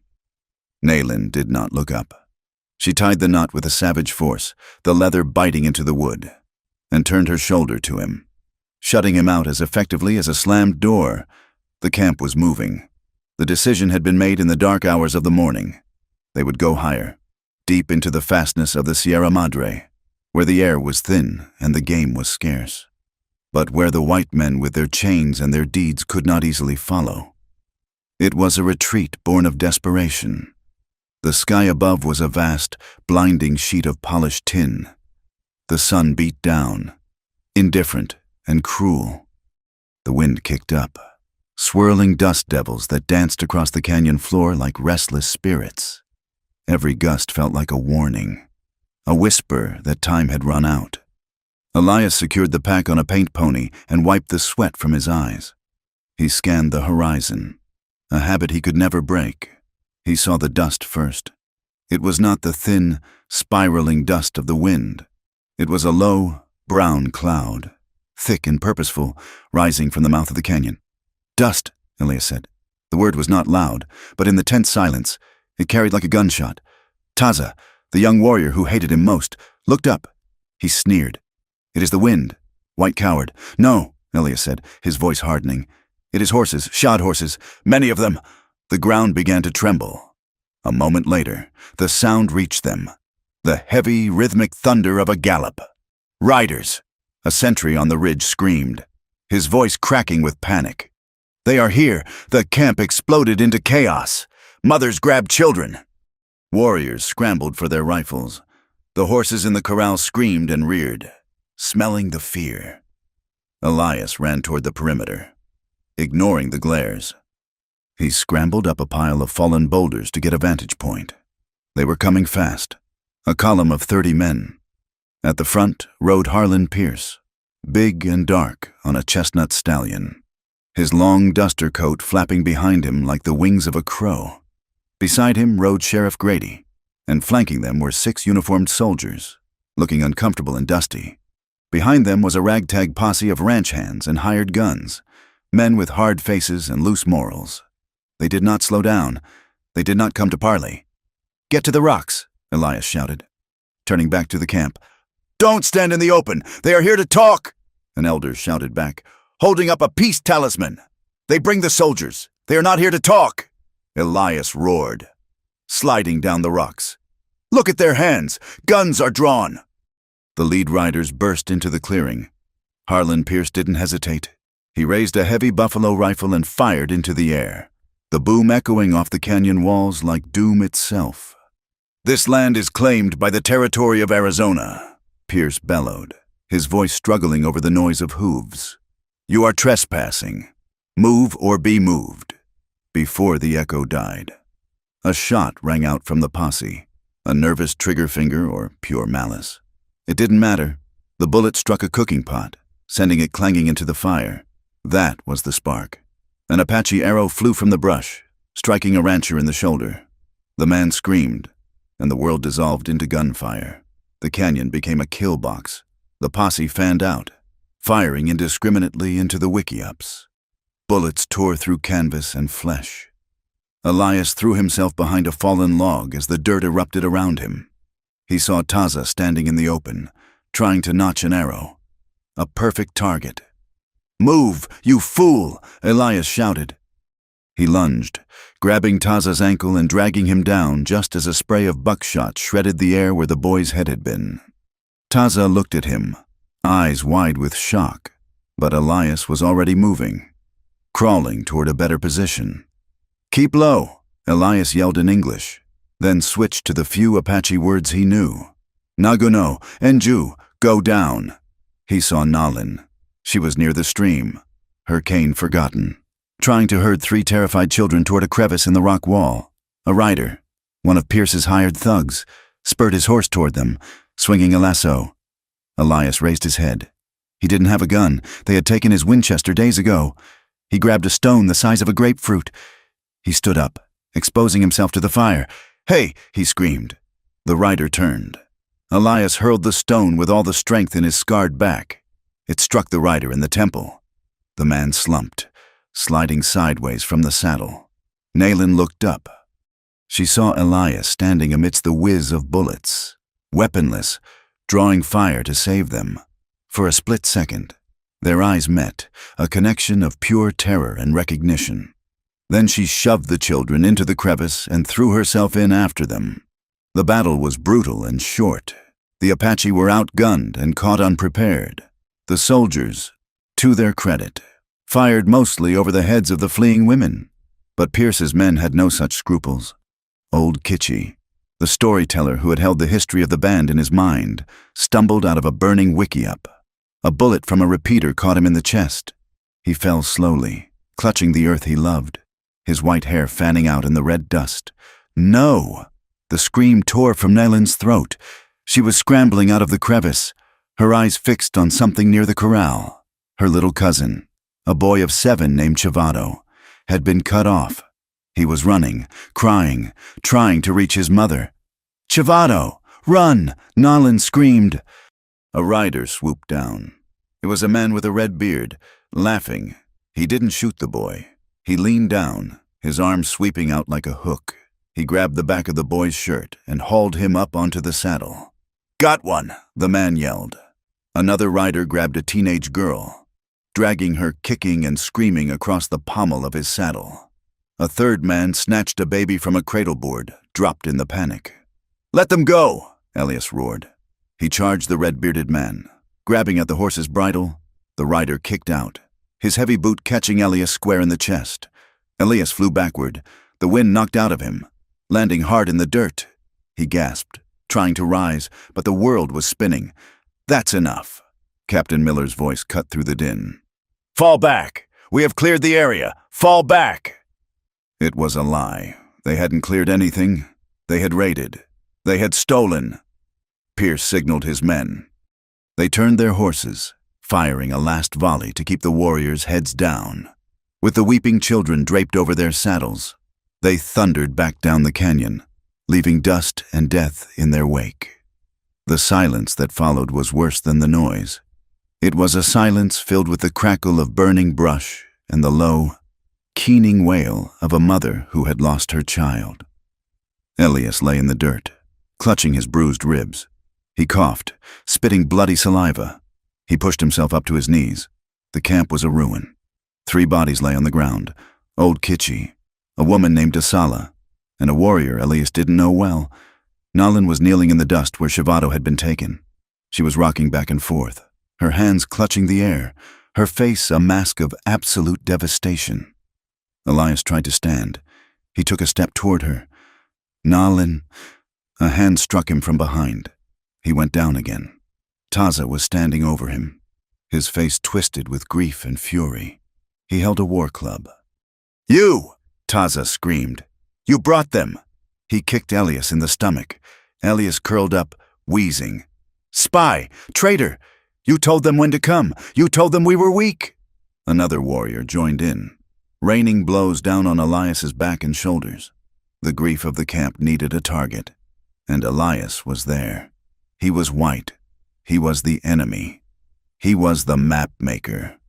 Elias did not fight back. He covered his head with his arms and took it. Maybe Taza was right. Maybe his presence was a curse. Maybe the map he had drawn 10 years ago had cursed this ground forever. "Kill him!" a woman shrieked. "Cut his heart out. Taza raised the club for a killing blow. "Stop!" The command was not loud, but it had the weight of iron. Chief Cochise stood nearby, bleeding from a graze on his arm. He held a rifle. "Stop!" the chief said again. "He is a dog!" Taza yelled, tears streaking his face. "He killed Kitchi. He gave our children to the White Devil. He fought." The chief said, "I saw him." "He pulled you from the bullet's path. Taza. He stoned a rider to save Nalin. He is pretending." "Enough!" the chief roared. "We have enough dead to bury today. Do not add to it with murder. Tie him up. We will decide his fate when the mourning is done." Taza lowered the club, spitting on Elias one last time. He grabbed Elias by the collar and dragged him toward a cottonwood tree.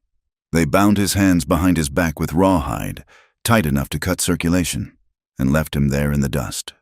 The sun began to set, turning the blood on the ground black. Elias sat against the tree, his body a map of pain.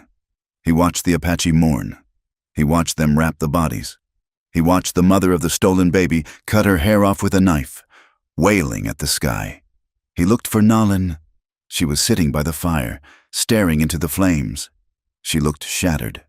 The fierce, vibrant woman who had survived a snake bite was gone. In her place was something brittle, something that looked ready to turn to dust. She felt his gaze. She looked up. Her eyes were dry now, and cold. She looked at his bruised face, the blood matting his hair. She remembered him leaping in front of the rider. She remembered him dragging Taza down. But then she remembered the map. She remembered the red line leading to her father's death. She looked away. Hours passed. The moon rose, indifferent and white. Sani and Kaya approached the tree. They moved like ghosts. Sani held a knife. Elias tensed. He wondered if this was it, if they had come to finish what Taza started. Sani knelt. She did not cut his throat. She cut the rawhide binding his hands. "Get up," she whispered. Elias struggled to his feet. His legs were stiff. He swayed, and Kaya put a hand on his arm to steady him. Her touch was not gentle, but it wasn't violent either. "Come," Sani said. They led him away from the main fire, into the shadows of the cliff face. Nalin was there, standing with her back to the stone. She did not look at him. "You are still alive." "White man," Sani said, her voice low. "Because the chief is wise," Elias rasped. "Because we need you," Sani corrected. Elias wiped blood from his mouth. "Need me? You hate me." "Yes," Sani said simply. "We hate what you were. We hate what you brought. But hate does not bring back children." She stepped closer, her dark eyes boring into his. "Harlan Pierce has them. He has taken them to his ranch, or to the town. He will sell them, or keep them as servants. He thinks he has won. He thinks we are broken." "What do you want me to do?" Elias asked. Sani pointed south. "You know him. You know his ranch. You know the white man's world. We cannot ride into Banton without starting a war that will kill every one of us. But a small group, a group led by a man who knows the trails, who knows how to talk to soldiers. You want me to lead a rescue," Elias said. "I want you to bring them back," Sani said. She looked at Nalin, then back to Elias. "You said you wanted to pay your debt. You said you wanted to be worthy. Words are wind." "Elias, blood is heavy. This is a suicide mission," Elias said. "Pierce will have guards. The army is nearby." "Yes," Kaya said. "It is likely you will die." "And if I die?" Elias asked. "Then you die doing something right," Sani said. "And maybe, if the spirits are kind, you will wash some of the red from your soul before you go." Elias looked at Nalin. She was finally looking at him. Her face was unreadable, a mask of pain and conflict. "Why should I trust you?" Nalin asked, her voice cracking. "You drew the map." Elias took a step toward her. He ignored the sisters. "I drew the map," he said softly. "I cannot change that. I cannot bring your father back. I cannot bring Kitchi back." He looked down at his hands, then back at her. "But I can bring Chivato. I can bring the girl. Or I can die trying. And right now, dying for something that matters sounds a hell of a lot better than living with what I am." Nalin searched his face. She saw the bruises. She saw the exhaustion. But she also saw the steel that had kept him alive in the desert. She saw the man who had sucked poison from her leg. "Do it," she whispered. Elias turned back to Sani. "When do we leave?" "Now," Sani said, "before the trails fade. Taza will go with you. And Bidal." "I go too," Nalan said. "No," Sani said. "You're injured." "I go," Nalan said, her voice rising. "Chivato is my blood, and I will not sit here and wait for a white man to save him. I go to make sure he does not fail." Sani looked at her sister. She saw the set of Nalan's jaw. She nodded. "Then you go." The preparation was fast and silent. They took only what they could carry. Elias was given a knife, but no gun. Sani handed it to him, handle first. "If you betray us," she said, "Taza will put an arrow in your back." "I know," Elias said. They slipped out of the canyon like shadows. 5 of them. Elias, Nalan, Taza, Bidal, and a young tracker named Hami. They moved on foot to avoid the noise of horses until they were clear of the valley, then circled back to where the Apache herd had been scattered. They managed to catch 4 horses in the dark. They rode south, following the wide, trampled trail of Pierce's posse. The days that followed were a blur of punishment. The land seemed to turn against them. The trail led through the worst of the Badlands, jagged fields of volcanic rock that tore at the horses' hooves, dry alkali flats that cracked lips and blinded eyes. They rode hard, sleeping only 4 hours a night. They ate jerky and parched corn. Elias rode at the front. He tracked with a focus that bordered on obsession. When the trail was lost on stone, he found a crushed piece of sagebrush or a scrape of metal on rock. He pushed himself harder than the horses. He didn't speak unless necessary. Taza watched him constantly. The young warrior's hatred had not cooled, but it had turned into a grim respect for Elias's endurance. Elias gave his water to the horses. Elias took the last watch. Elias walked when his horse went lame, refusing to slow them down. On the 3rd day, Hami fell. His horse stepped in a badger hole and went down, rolling over the rider. Hami's leg was snapped. They stopped. There was no way he could continue. They left him with water and a rifle in the shade of a rock overhang, promising to return. The mood of the group darkened. They were fewer now. That afternoon, the weather turned. The sky, which had been a relentless blue furnace, suddenly bruised purple. Clouds boiled up over the Superstition Mountains, thick and violent. The temperature dropped 20 degrees in an hour. "Storm," Elias warned, shouting over the rising wind. "A bad one. We need cover." They were in a labyrinth of slot canyons. The wind shrieked through the narrow stone walls. Rain began to fall, not in drops, but in sheets. Lightning cracked, turning the world blinding white, followed instantly by thunder that shook the ground. "Flash flood!" Bidal screamed. "Get to high ground!" A wall of water was coming down the wash. They scrambled up the slick rock slopes, dragging the terrified horses. In the chaos, the group was split. Taza and Bidal went up the left face. Elias and Nalan were forced up a narrow fissure to the right. The water hit the canyon floor with a roar like a freight train, a churning slurry of mud, boulders, and uprooted trees. It cut them off completely. "Up!" Elias yelled, shoving Nalan ahead of him. "There's an overhang." They scrambled over wet, slick rock, slipping and clawing until they collapsed into a shallow cave, barely 10 feet deep, carved into the cliff face. They huddled there, gasping for breath, soaked to the skin. Outside, the world was ending. The rain fell in a solid curtain, blurring the canyon into gray static. The lightning was constant, strobing the cave with harsh, flickering light. They were trapped. Elias leaned back against the stone, shivering violently. His shirt was plastered to his skin. His bruises ached with a deep, throbbing rhythm. Nalan sat opposite him, her knees drawn to her chest. Her hair hung in wet strands around her face. She was shaking too. They sat in silence for a long time, listening to the roar of the flood below. "Are they safe?" Nalan asked, her voice small against the thunder. "Taza and Bidal? They made the high ledge." Elias said, "They are safe. We just have to wait for the water to drop." Nalan looked at him. In the flash of lightning, he looked like a drowned rat. He looked pathetic, and he looked unbreakable. "You gave your blanket to Hami," she said. "He needed it," Elias said, his teeth chattering. "You are freezing. I'm fine. You are a liar." "Elias Carter." She moved. She crawled across the small space between them. "We must share heat," she said, "or the sickness will take us." Elias stiffened. "Nalin." "Do not speak," she said sharply. "This is survival. It means nothing." She sat beside him and pulled his arm around her. She pressed her side against his. The contact was electric.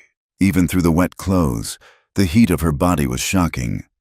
Elias felt his heart hammering against his ribs, loud enough to drown out the thunder. He hesitated, then wrapped his coat, what was left of it, around both of them. He pulled her closer. They sat huddled together in the dark, the storm raging inches away. The anger was still there, sitting between them like a stone. The map, the betrayal, the dead father. But the heat was there too, the memory of the almost kiss in the alley, the undeniable pull of two people who had seen the worst of the world and found the only comfort in each other. "Why?" Nalin whispered into his shoulder after a long time. "Why what? Why did you keep the map? If it was such a shame to you, why did you keep it?" Elias closed his eyes. He rested his chin on the top of her wet head. "To remember," he whispered. "So I would never forget what I did.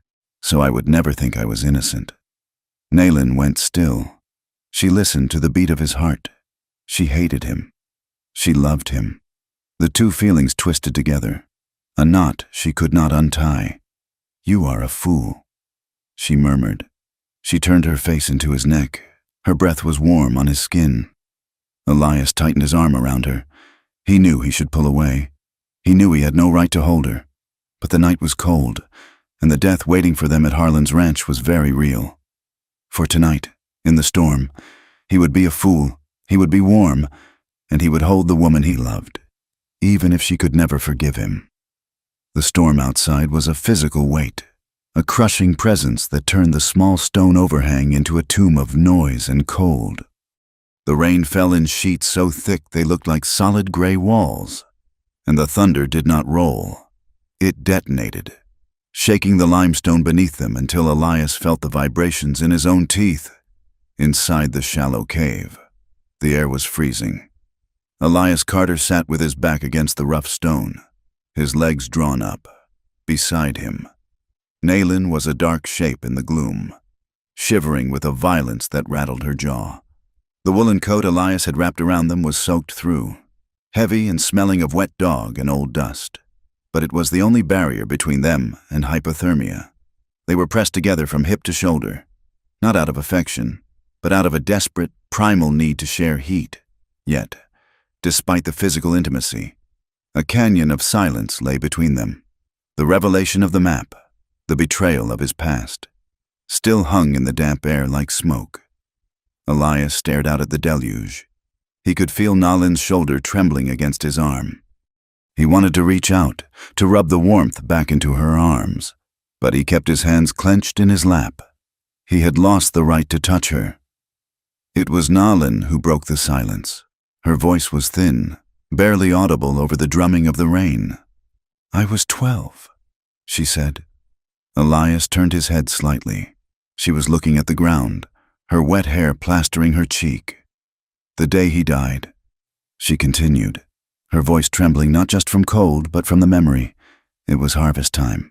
We were roasting corn. The air smelled sweet. I loved that smell." She took a shuddering breath. Then the bugle sounded. I didn't know what it was. My father pushed me into the storage pit and covered it with a woven mat. He told me to be quiet as a mouse. I lay there in the dark, smelling the corn and the dust. And then I heard the rifles. Elias closed his eyes. He knew the sound, the flat, cracking pop of Springfield carbines. I heard him scream. Nalin whispered. It was not a warrior's scream. It was a sound of surprise. And then, silence. Just the boots of the soldiers crunching on the gravel. I lay there for hours. When I came out, the corn was burned. The wickiups were ash, and he was lying by the fire, his eyes open, looking at the sky. She turned to Elias. In the flash of lightning, her face was stark, stripped of all defenses. I grew up hating you, she said. Not you, Elias, but the idea of you, the white man who leads the killers. I promised myself I would never let one of you near me. I promised I would cut the throat of any bluecoat I found. Elias swallowed. The lump in his throat felt like broken glass. I see them too, he said. His voice was a rasp, rougher than the stone behind him. I see the faces, not just your father. I see the woman at Sibicu. She was running with a baby. I shouted at the sergeant to hold fire. He didn't. Elias looked at his hands. They were shaking. I wake up at night sweating, reaching for a rifle that isn't there. I try to drink enough whiskey to drown them, but they learn to swim. That map, I kept it because I was afraid if I threw it away, I would forget the cost. I wanted to remember that I am not a good man. I wanted to remember that I have a debt that can never be paid. Naylin looked at him. She saw the tears mixing with the rain on his face. She saw the profound, crushing weight of his guilt. It was not a performance. It was a living thing, heavy as the stones around them. He was not a monster. He was a man who had broken himself against the wheel of a war he couldn't stop. The anger that had fueled her for days, the hot coal of betrayal she had carried since finding the map, began to hiss and cool in the wash of his pain. She realized, with a sudden clarity, that they were both orphans of the same violence. They were both bleeding from wounds that would never fully close. A bolt of lightning struck the canyon rim above them, the thunder cracking instantly like a whip. Naylin flinched, a sharp, involuntary gasp escaping her lips. Reflexively, without thinking, Elias moved. He uncrossed his arms and pulled her closer, his hand gripping her shoulder to steady her. I've got you, he murmured. Naylin didn't pull away. She didn't strike him. Instead, she collapsed. The tension that had held her spine rigid snapped. She leaned into him, burying her face in the wet fabric of his shirt, her forehead resting against his chest. She could feel his heart. It was hammering against his ribs, wild and fast, a frantic rhythm that matched her own. Elias froze for a second, terrified that he'd overstepped, that she would push him into the rain, but when he felt her sob, a dry, hitching sound against his chest, he wrapped both arms around her. He held her as if she were made of glass, his chin resting on the top of her head. I am sorry, he whispered into her hair. I am so sorry. Naylin gripped the front of his shirt, her fists bunching the fabric. She looked up. The movement brought their faces inches apart. The lightning flashed again, illuminating the dark pools of her eyes, the part of her lips, the water dripping from her lashes. The space between them was charged, electric with the storm and the raw, bleeding emotions they had just laid bare. The anger was gone, replaced by a desperate, aching need. A need to be held, a need to be alive, a need to forget, just for a moment, the death that waited for them at the end of the trail. Elias, she breathed. She lifted her face. Elias looked at her, searching for permission, searching for forgiveness. He saw it in the way her breath hitched, in the way her gaze dropped to his mouth. He lowered his head. Their lips met. It was not a gentle kiss. It was fierce, salty with tears and rain, desperate and hungry. It was the kiss of two people clinging to a cliff edge, finding the only solid purchase in each other. Naylin made a low sound in her throat and opened her mouth to him. She wrapped her arms around his neck, pulling him down, dragging him closer until there was no air left between them. Elias groaned, his hands tangling in her wet hair, tilting her head back, deepening the kiss until the world outside the cave ceased to exist. The cold was forgotten. The fire that ignited between them was sudden and consuming. Elias treated her body with a reverence that bordered on worship, his hands tracing the line of her spine, the curve of her hip, desperate to memorize her. He touched her not as a conquest, but as a salvation. Naylin met him with equal force. She touched the scars on his chest, the rough stubble on his jaw, grounding herself in the reality of him. He was solid. He was here. He was the enemy who had saved her, the killer who wept for the dead, in the dark, damp shelter. With the storm raging like the end of days, they came together. It was a frantic, fumbling union, hindered by wet clothes and exhaustion, but it was pure. It was an act of defiance against the death that stalked them. They pressed skin to skin, seeking warmth, seeking oblivion. Elias whispered her name against her neck, his voice breaking. He whispered apologies. He whispered promises he wasn't sure he could keep. Naylin silenced him with her mouth, demanding only his presence, his heat, his life. They fell asleep hours later, entangled in the damp coat, limbs braided together. Elias lay with his back to the cave entrance, shielding her from the wind, his hand resting protectively over hers. Naylin slept with her head on his shoulder, her breathing matching the rhythm of his. For one night, the war was over. The morning brought a sky of brutal, scoured blue. The storm had washed the world clean, leaving the rocks slick and the air sharp with the scent of sage and ozone. Elias woke first. He lay still for a moment, the weight of Nalin's head on his arm anchoring him to the earth. He remembered the night. He remembered the taste of her skin. A profound sadness settled over him, mixed with a fierce, terrifying protectiveness. He knew that what had happened changed everything, and yet changed nothing. The world would still see them as enemies. Her sisters would still hate him. Harlan Pierce was still waiting. He shifted, and Naylin woke. She sat up, pushing hair from her face. She looked at him. Her eyes were clear, unguarded. There was no shame in them, only a quiet, somber acknowledgement of the bond that now existed. "The rain has stopped," she said softly. Elias sat up, his joints aching. "We need to move. The water will be dropping. Taza and Badal will be waiting."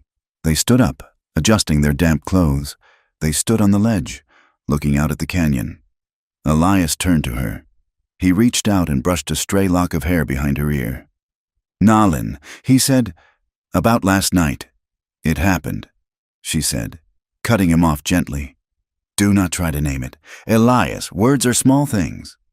She took his hand, squeezed it once, hard, and then let go. "Let us go find our children." They climbed down the slick rock face, moving in silence. They found Taza and Bidal 3 miles downstream, waiting near a high ridge. The warriors looked at them, sensing the shift in the air, the way Elias and Nalin moved in sync. But they said nothing. There was no time for questions. They picked up the trail of the posse. It was easy to follow now. The heavy rain had washed away the surface dust, but the deep churn of 30 horses in the mud was unmistakable. The trail led south, out of the mountains and into the flat, unforgiving scrublands that bordered the territory line. The journey pushed them to the edge of endurance. The horses were tired, their ribs showing through their coats. The riders were worse. They ran out of food on the second day. They ate the tart, red fruit of the prickly pear cactus, burning the thorns off in small fires, the juice staining their mouths like blood.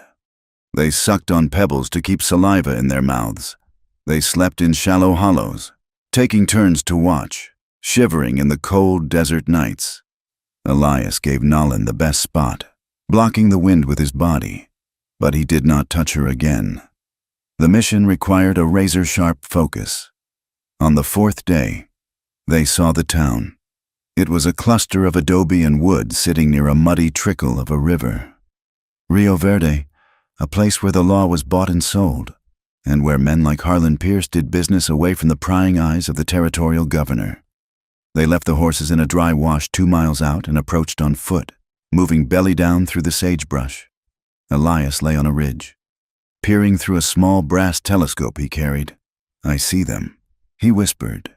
"Where?" Naylin asked, crawling up beside him. "The livery stable at the north end. See the guard?" She looked. A man with a rifle was sitting on a crate outside the stable doors. "The children will be in the back stalls," Elias said. "It's where they keep high-value stock before an auction." "And the girl? Kaya's daughter?" Elias scanned the street. He moved the glass to the saloon, a large building with a false front.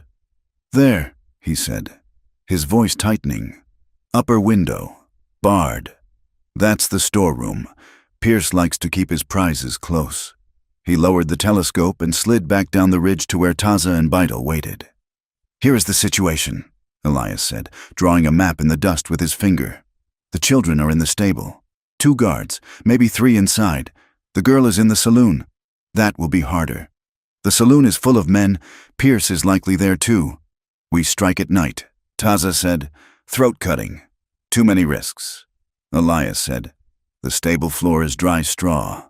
1 lantern kicked over and the whole place goes up with the children inside. And the saloon. You can't sneak into a crowded room. Then how? Vidal asked. We need a diversion, Elias said. A big one. Something that pulls every eye and every gun to one spot. He looked at the town, then at the Apache warriors. I will go in, Elias said. You? Taza scoffed. You are 1 man. I will go into the saloon, Elias said calmly. I will call Harlan Pierce out. I will make a scene. I will make them so angry they forget everything else. While they are focused on me. You take the stable. Taza, you and Vidal get the children. Hami. No, Hami's gone. Nalin, you wait with the horses. No, Nalin said instantly. Once the children are clear, Elias continued, ignoring her. You circle back to the saloon. By then, the fight will be started. You break the girl out from the back. It is suicide, Vidal said, staring at Elias. Once the shooting starts, you will be the only target. I know, Elias said. He stood up, checking the knife at his belt. It was a paltry weapon against 30 guns. I need a pistol, he said. Taza looked at him. For the first time, there was no sneer on the young warrior's face. He reached into his belt and pulled out an old Colt Navy revolver he had taken from a dead soldier years ago. He handed it to Elias. It pulls to the left. Taza said. Elias checked the cylinder. 5 shots. He nodded. Thank you. He turned to go. Elias! Nalin grabbed his arm. Her grip was desperate. She pulled him away from the others, her eyes wide with panic. You cannot do this, she hissed. You are throwing your life away. It's the only way. Nalin, they need to look at me so they don't see Taza. But you will die, she cried, her voice breaking. I just found you. Do not leave me now. Elias looked down at her. He saw the fear in her eyes, a fear not for herself, but for him. It was a gift he hadn't expected to receive in this life. He reached up and gently cupped her face in his hands. His thumbs brushed the tears from her cheeks. His palms were rough, calloused, but his touch was tender. Nalin, listen to me, he said softly. For 10 years, I have walked around like a dead man. I have carried a weight that bent me double. I drew the lines that destroyed your world. He leaned his forehead against hers. If I die tonight making sure those children go home, if I die saving what Pierce is trying to steal, then that is the first truly right thing I have done since I put on that uniform. Don't take that from me, Nalin sobbed, a sharp, wounded sound. She gripped his wrists, trying to anchor him to the earth. Come back to me, she begged. Promise me. I promise I will try, Elias said. He kissed her. It was different from the kiss in the cave. That had been hunger. This was goodbye. It was slow, aching, and filled with everything they hadn't had time to say. He pressed his mouth to hers, breathing in her scent, memorizing the feel of her. He pulled away reluctantly. He looked at Taza and Vidal. Give me 10 minutes, Elias said, then hit the stable. He turned and walked down the slope toward the town, his silhouette long and solitary against the setting sun. Nalin watched him go, her hand pressed to her mouth to stifle her scream. Elias walked down the main street of Rio Verde. The dust puffed under his boots. The town was waking up for the night. Piano music drifted from the saloon. Laughter. The smell of frying steak. He felt calm. A strange, icy clarity had settled over him. He wasn't afraid. He pushed through the swinging doors of the Golden Steer Saloon. The room was crowded. Smoke hung in the air. At the far end, playing cards at a large round table, sat Harlan Pierce.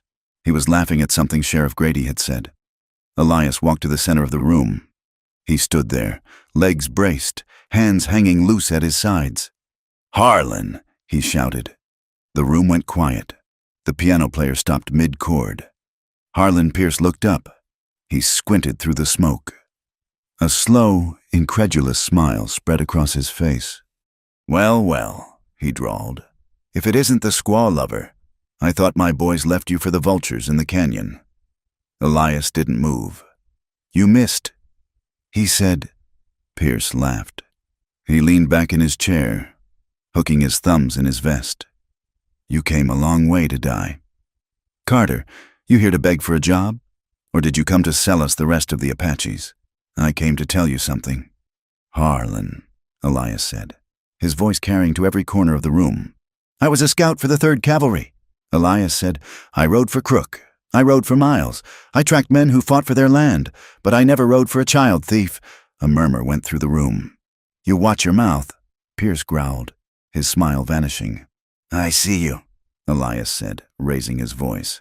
"I see all of you. You call yourselves men? You ride in with 30 guns to steal babies? You take a 7-year-old boy and lock him in a horse stall? That ain't soldiering. That's cowardice." He looked around the room, meeting the eyes of the men. "You're filth," Elias spat. "All of you.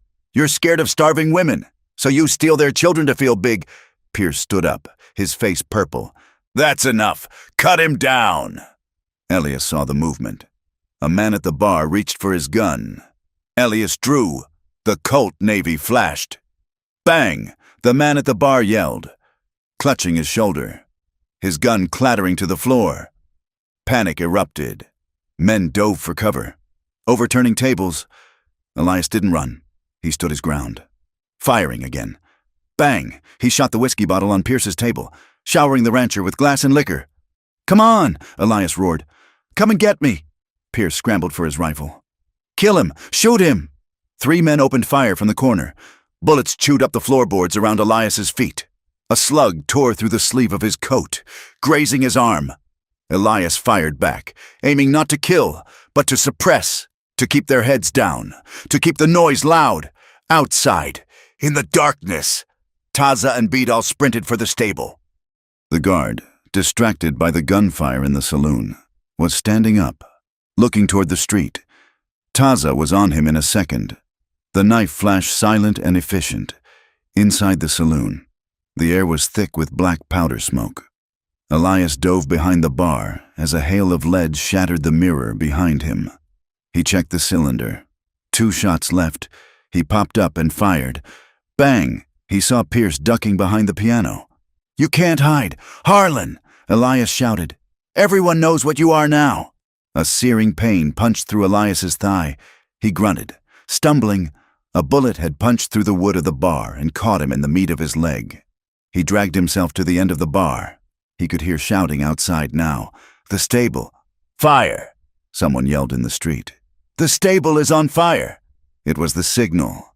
Elias gritted his teeth. He had to buy them a few more seconds. He stood up, exposing himself. "Is that all you got?" he screamed, firing his last shot at the chandelier, bringing it crashing down in a shower of crystal and kerosene. The room erupted in flame and chaos. Elias turned and threw himself through the side window.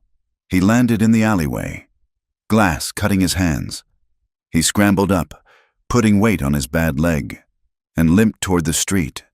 He saw them, down the street. Shadows were moving. Taza carrying a child, Bidal herding 2 others, and Nalin. Nalin was running from the back of the saloon, half carrying the teenage girl. They were clear, but the men from the saloon were pouring out the front doors, guns drawn. "There they are," Pierce shouted, pointing at the fleeing Apaches. They got the stock. Elias didn't hesitate. He stepped out into the middle of the street, directly between the mob and the escaping group. He threw the empty pistol at them. "Over here," he screamed, waving his arms. "Look at me." The mob turned. 20 guns leveled at the lone figure standing in the dust. "Run!" Elias shouted to Nalin, not looking back. "Go!" He saw Nalin stop. He saw her turn. "Go!" he screamed, his voice raw. And then the world exploded. Elias felt a hammer blow to his shoulder, then another to his ribs. He was spun around, his boots losing purchase in the dust. He fell hard, the breath driven from him. He lay on his back, staring up at the stars. They looked cold and very far away. He heard hoofbeats fading into the distance, fast, rhythmic hoofbeats. They were away. They were safe. A shadow fell over him. Harlan Pierce stood there, panting. a smoking pistol in his hand. "You son of a bitch," Pierce spat. Elias looked up at him. Blood bubbled on his lips. He tried to smile. "I quit," Elias whispered. Pierce raised the gun to finish it, but from the darkness of the hills, a single rifle shot rang out. Pierce's hat flew off his head. He ducked, cursing. "They're in the rocks," someone yelled. "Take cover. The mob scattered, fearing an ambush." Elias lay in the dirt, the sounds of the battle fading into a dull roar in his ears. Darkness crept in from the edges of his vision, soft and welcoming. He closed his eyes. He had paid the debt. He had washed the map clean. And the last thing he saw before the dark took him was the face of the woman he loved, safe in the mountains. The hoofbeats of the retreating horses hammered a frantic rhythm against the hard-packed earth of the Badlands. It was a desperate flight, a chaotic scramble through the dark, guided only by the fear of pursuit and the instinct to survive. Naylin rode near the back, her body curled tight over the neck of her paint pony, one hand gripping the reins, the other clutching the arm of the teenage girl they had pulled from the saloon. Behind them, the lights of Rio Verde faded into a dull, orange glow against the night sky. Gunshots still echoed sporadically, popping like dry wood in a fire. But they were growing fainter. They were safe. The children were safe. Shivado was clinging to Taza's waist, sobbing quietly into the warrior's shirt. The baby was secure in Bidal's arm. They had done the impossible. They had walked into the lion's den and walked out with their future intact. But the cost.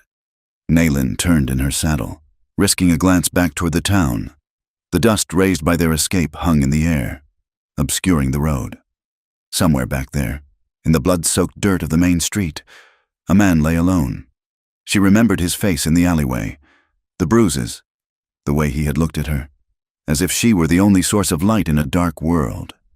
She remembered his voice, rough with conviction, telling her that this sacrifice would be the first right thing he had done in years. "Elias," she whispered, the name tearing at her throat. "Don't look back." Taza shouted from the front, his voice harsh but edged with a new, grim respect. "We ride until the moon is high." They pushed the horses until the animals were lathered and blowing hard, their sides heaving. They scrambled up shale slopes where the iron shoes sparked against flint. They wound through labyrinthine canyons where the shadows swallowed them whole. Naylin rode in a daze. Her leg throbbed, a dull ache that seemed distant compared to the gaping hollow in her chest. She had hated him. She had loved him. And now, she had lost him. The unfairness of it tasted like ash in her mouth. Just when the walls between them had crumbled, just when the rain had washed away the history of the map, the world had snatched him away. He gave his life for a debt, Bidal said quietly as they slowed to a walk hours later. "It is a good death. It is a waste," Naylin snapped, her grief flashing into anger. "He should be here. He should be riding with us." Bidal fell silent. There were no words for this kind of loss. They reached the hidden camp 2 days later. The sentries saw them coming and raised the cry. Women ran from the wickiups, weeping with joy as they saw the children. Sani and Kaya rushed forward, pulling the teenage girl down from the horse, embracing her, touching her face to make sure she was real. The camp erupted in a celebration that was half funeral. Drums beat a low, steady rhythm. Food was brought out. The story of the rescue was told around the fire, how Taza silenced the guard, how the stable burned, and how the white scout stood alone in the street to draw the fire of 30 guns. Naylin could not celebrate.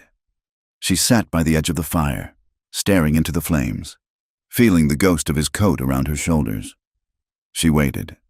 She watched the canyon entrance, hoping against logic, hoping against hope. But the sun rose and set, and the entrance remained empty. 3 days passed. The grief in Naylin's heart began to harden into a cold, heavy stone. She went through the motions of living. She hauled water. She ground corn. But her eyes were dead. On the 4th afternoon, the heat was a physical weight, pressing the canyon into silence.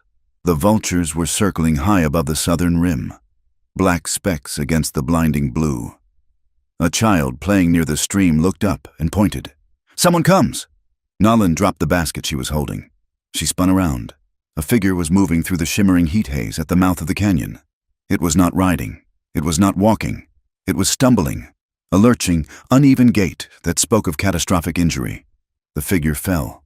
Then, slowly, agonizingly, it pushed itself back up. Nalin began to run. She forgot her cane. She forgot her pain. She ran with a desperate, lung-burning speed. It was him. Elias Carter looked like something the desert had chewed up and spat out. His clothes were stiff with dried blood. His face was a mask of sunburn and dust. His lips cracked and white.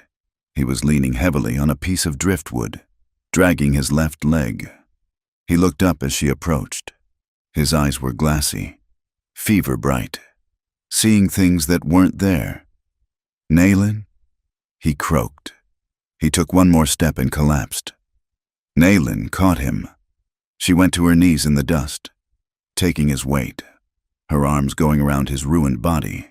He smelled of infection and iron. "Elias!" she screamed. "Help me!" Warriors came running. Sani and Kaya were close behind. They stopped, staring at the man lying in their sister's arms. He was supposed to be dead. He had been shot. He had been left to the mercy of Harlan Pierce. And yet, he had crawled across 40 miles of hell to come back. "Water!" Nalin yelled at them. "Get the medicine man!" They carried him to Nalin's wickiup. The medicine man. A wizened elder named Goklaya. Worked with swift, grim precision. He cut away the filthy trousers. The bullet was still in his thigh, festering. Another graze marked his ribs. His shoulder was purple and yellow with bruising. He was dehydrated to the point of death. For 2 days and 2 nights, Elias burned with fever. He thrashed on the buffalo robes, crying out in his delirium. He did not speak of the rescue. He spoke of the old days. He apologized to the ghosts. He called out orders to soldiers who were long dead. And he called for Nalin. "I'm here," she whispered, holding his hand, bathing his forehead with cool water. "I'm here. Elias, stay with me." Sani sat in the corner of the wickiup, watching. She watched her sister tend to the white man. She watched the way Elias gripped Nalin's hand even in his sleep, as if she were the only anchor keeping him from drifting away into the dark. "He is strong," Sani said quietly on the second night. "A white man usually dies from a wound like that in this heat. He is stubborn," Nalin said, wiping his face. "He refuses to leave." "Perhaps," Sani said, looking at the fire. "Or perhaps he simply has a reason to stay." On the third morning, the fever broke. Elias opened his eyes. They were clear. He looked at the roof of the wickiup. He looked at Nalin, who was asleep sitting up, her head resting on the edge of the bed. He moved his hand. Nalin woke instantly. "You are alive," she whispered, tears filling her eyes. "I think so," Elias rasped. His voice sounded like gravel grinding together. "You walked back with a bullet in you. I promised," he said. "I promised I would try." Nalin leaned down and kissed his forehead, her lips trembling. "You are a fool, Elias Carter, the biggest fool in the territory." As Elias's strength returned, the atmosphere in the camp began to shift. The initial awe of his survival faded, replaced by the old, gnawing tension. He was still white. He was still a former scout. And now, he was a magnet for trouble. "Harlan Pierce is not dead," Taza reported one evening at the council fire. Elias sat nearby, propped up against a log, pale but listening. "He lives?" Elias asked. Taza nodded. "You shot the whiskey, not the man. He is alive, and he is humiliated. The whole town knows that a single white man and a handful of Apache outsmarted him. He is screaming for blood. He has gone to the fort," Bidal added. "He has demanded the army finish what he started. He claims we are insurrectionists. He claims we are hoarding weapons to attack the settlements." The elders looked at each other. This was the end game. Orders came 3 days later.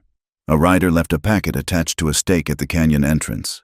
A coward's delivery. It was a formal proclamation from the Department of the Territory. Relocation Order 704. The band was to be disarmed and marched to the San Carlos reservation immediately. Any resistance would be met with deadly force. "They are coming," Elias said, reading the paper. "Captain Miller won't have a choice now. Pierce has forced his hand." "We should run," an elder said, "into the deep mountains." "We cannot run with the wounded," Sonny argued. "We cannot run with the babies. They will catch us in the open flats." "Then we fight here," Elias said. He pulled himself up, wincing as his leg took his weight. He looked at the warriors. He looked at the chief. "This canyon is a fortress if you use it right. We don't meet them in the open. We don't stand in lines like soldiers. We make the land fight for us."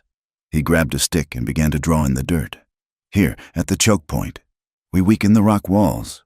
Here, in the willows, we dig pits. We make them bleed for every yard. We make the cost so high that the captain loses his stomach for it." Some of the warriors looked skeptical. "Why should we listen to you?" one asked. "You are the reason they come." "They come because they want your land," Elias said hard. "I am just the excuse. But I know Captain Miller. He is a cautious man. If he loses 5 men in the first minute, he will pull back.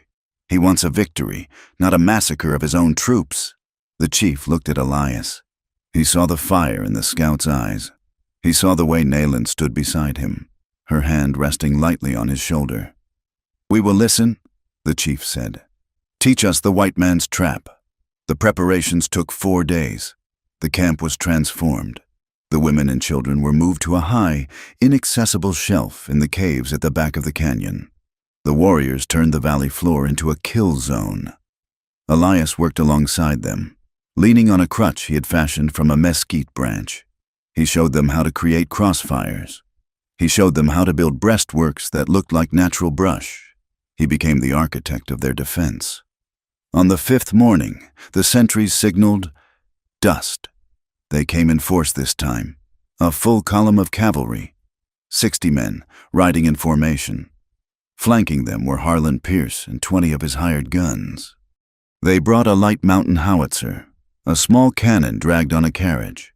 They marched into the canyon mouth, the sun glinting off brass buttons and steel barrels. Elias lay behind a boulder on the high ridge. A Winchester rifle, returned to him by the chief, resting on the stone. Nayland lay beside him, her own rifle ready.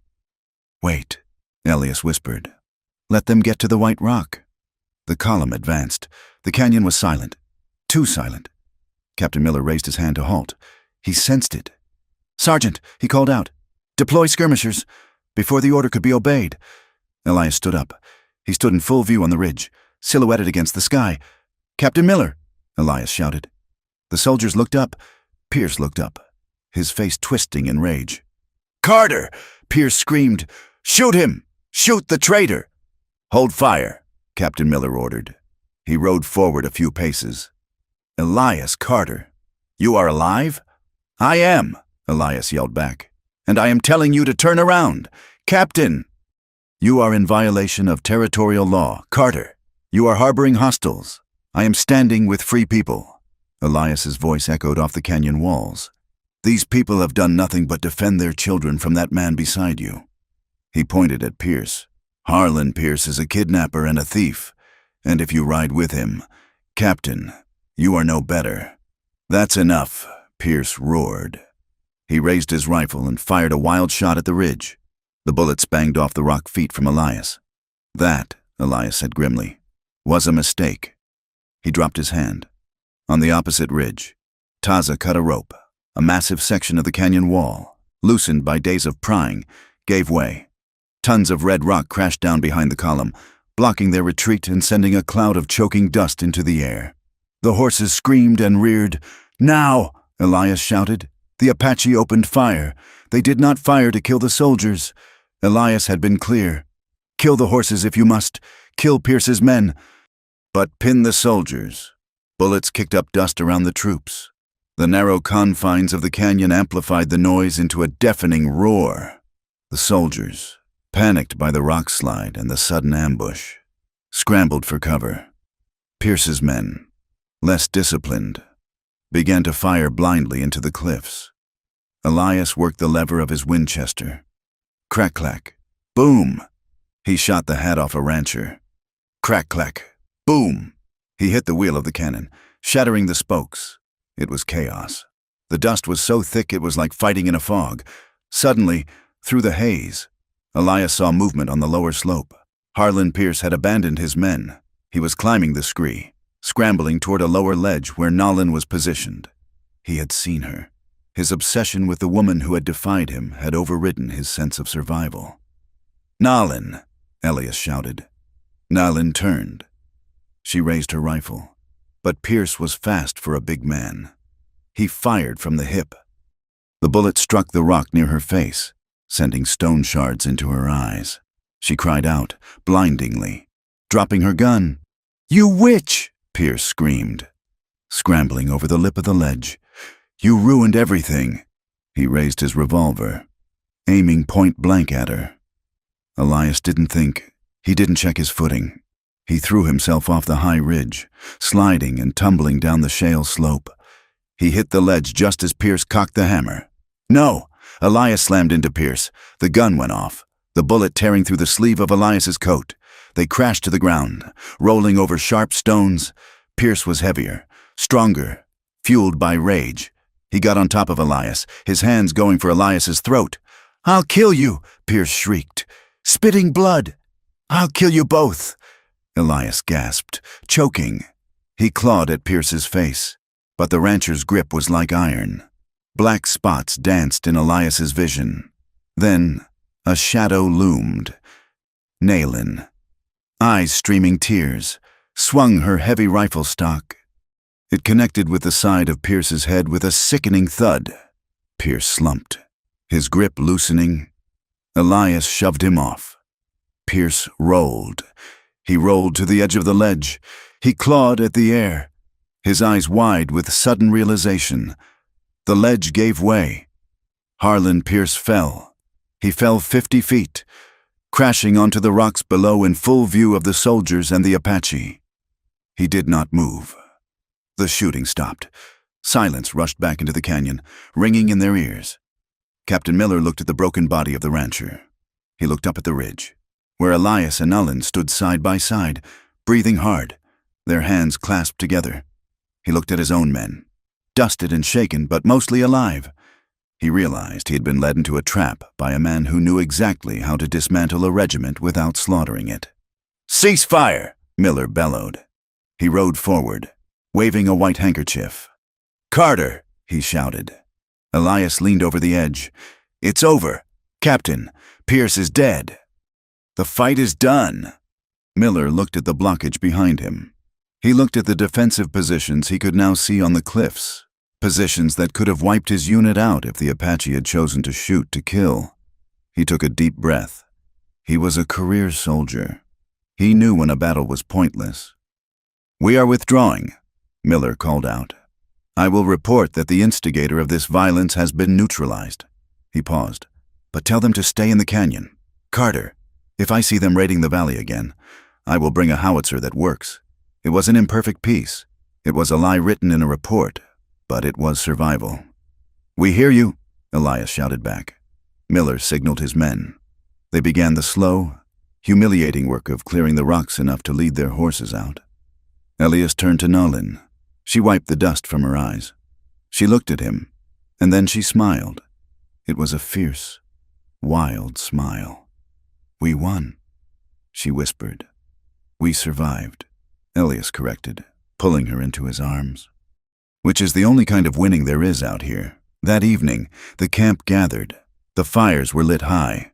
There was mourning for the wounded, but there was a palpable sense of relief. The cloud that had hung over them for weeks, the threat of Pierce, was gone. The chief called Elias to the center of the circle. Elias walked without his crutch, though he limped heavily. He stood before the elders. He stood before the warriors who had beaten him. He stood before Sani and Kaya. Sani stepped forward.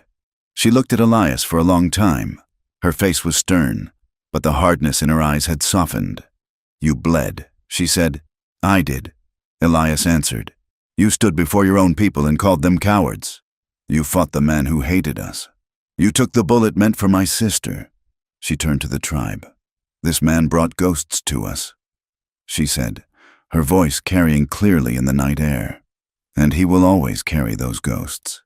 But today, he brought life. He has paid his debt." She looked back at Elias. "You are no longer a prisoner. Elias Carter, you are free to go." Elias stood still. He looked at the open desert beyond the firelight. He could leave. He could ride north, find a new name, a new life. He looked at Nalin. She was standing with her sisters, her hands clasped in front of her, watching him with an intensity that stopped his breath. "I have nowhere to go," Elias said. "My home is here. If you will have me—" Sani nodded. She stepped aside, clearing the path between Elias and Nalin. "That is not for us to decide," Sani said. Nalin stepped into the center. She walked to Elias. She did not limp. She walked with her head high. She stopped in front of him. The firelight danced in her eyes. "You are a difficult man to kill," she said softly. "I have a lot to live for," Elias replied. Nalin turned to her people. "This man," she said, her voice ringing out, "this man has seen the worst of us and the worst of himself. He has walked through the storm and the flood. He is marked by the past, as I am." She took Elias's hand. Her grip was strong. "The world wants us to be enemies," she said. "The world wants us dead, but I choose life, and I choose him." She looked at Elias. "I love you, Elias." Elias felt his knees grow weak. The emotion was a tidal wave, overwhelming his exhaustion. He made to kneel, to bow before her as a suitor should in his own culture. "No," Nalin said sharply. She pulled him up, forcing him to stand tall. "We do not kneel," she said fiercely. "You have spent enough time on your knees in the dirt. We stand, side by side, not above, not below, side by side." Elias looked at her, tears stinging his eyes. "Side by side," he whispered. The ceremony was simple. It happened right there, under the vast canopy of stars that spanned the Dragoon Mountains. The medicine man brought a braided cord of leather and yucca fiber. He bound their left hands together, Elias's scarred hand and Nalin's strong one. He spoke words of blessing, calling on the spirits of the mountains, the wind, and the water to witness the union. He spoke of the balance between the hawk and the earth, the storm and the stone. The children, Chivato among them, ran forward scattering dried flower petals and kernels of yellow corn at their feet. The warriors beat the drums, a slow, heartbeat rhythm that echoed off the canyon walls. Elias looked at Nalin. In the firelight, she was beautiful.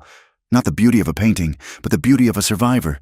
She was scars and strength and fierce, burning love. "I promise," Elias said, his voice low. "Only for her. I promise to stand. I promise to stay. I promise to hold you." Nalin whispered back. "When the ghosts come." The wind picked up, swirling the smoke and the corn silk, carrying their vows up out of the canyon and into the vast, dark silence of the west. Months later. The cabin was small, built of stone and timber near the bend of the stream where the cottonwoods grew thickest. It was a blend of two worlds, a chimney of river rock, a roof of woven brush and clay. A small field of corn struggled against the dry earth nearby, green shoots pushing up with stubborn determination. Elias sat on a log bench outside the door. He was mending a bridle. His limp was still there, a permanent hitch in his step, and the scar on his cheek had faded to a thin white line. He looked older, but the haunted look in his eyes was gone, replaced by a watchful peace. Nalin sat beside him. She was sewing a shirt of buckskin. Chivato and the other children were playing in the creek, their laughter drifting on the breeze. Elias stopped his work. He looked at the horizon. A plume of dust was rising in the distance. An army patrol, miles away, riding the border. He watched it. He felt the old tension tighten his gut, but then he felt Nalin's hand on his knee. "They are just passing," she said, not looking up from her sewing. "I know," Elias said. He covered her hand with his. They sat there as the sun began to dip below the jagged peaks, painting the sky in violent purples and blood reds. It was a harsh land. It was a land that tried to kill you every day with thirst, with heat, with hate. But as the first stars began to prick the velvet darkness above them, Elias put his arm around his wife's waist. She rested her head on his shoulder. They were outcasts. The white world called him a traitor. The Apache world called her the woman who married the wolf. But here, in this rough, wild corner of the map that Elias had once drawn and then erased with his own blood, they had carved out a space. It was fragile. It was stubborn. And it was theirs. Elias took a deep breath of the cooling air, smelling the sage and the smoke. "We are home," he whispered. Naylin closed her eyes and smiled against his shirt. "Yes," she said, "we are home." Thank you for listening to this story of Elias and Naylin. It was a journey of redemption and resilience in a land that offered no mercy. I would love to know where you are listening from. Please leave a comment below with your location. If you enjoyed this story, please subscribe to From Wild West for more tales of the frontier. I invite you to share your thoughts on the ending and the choices the characters made in English in the comments section. Safe travels to you all.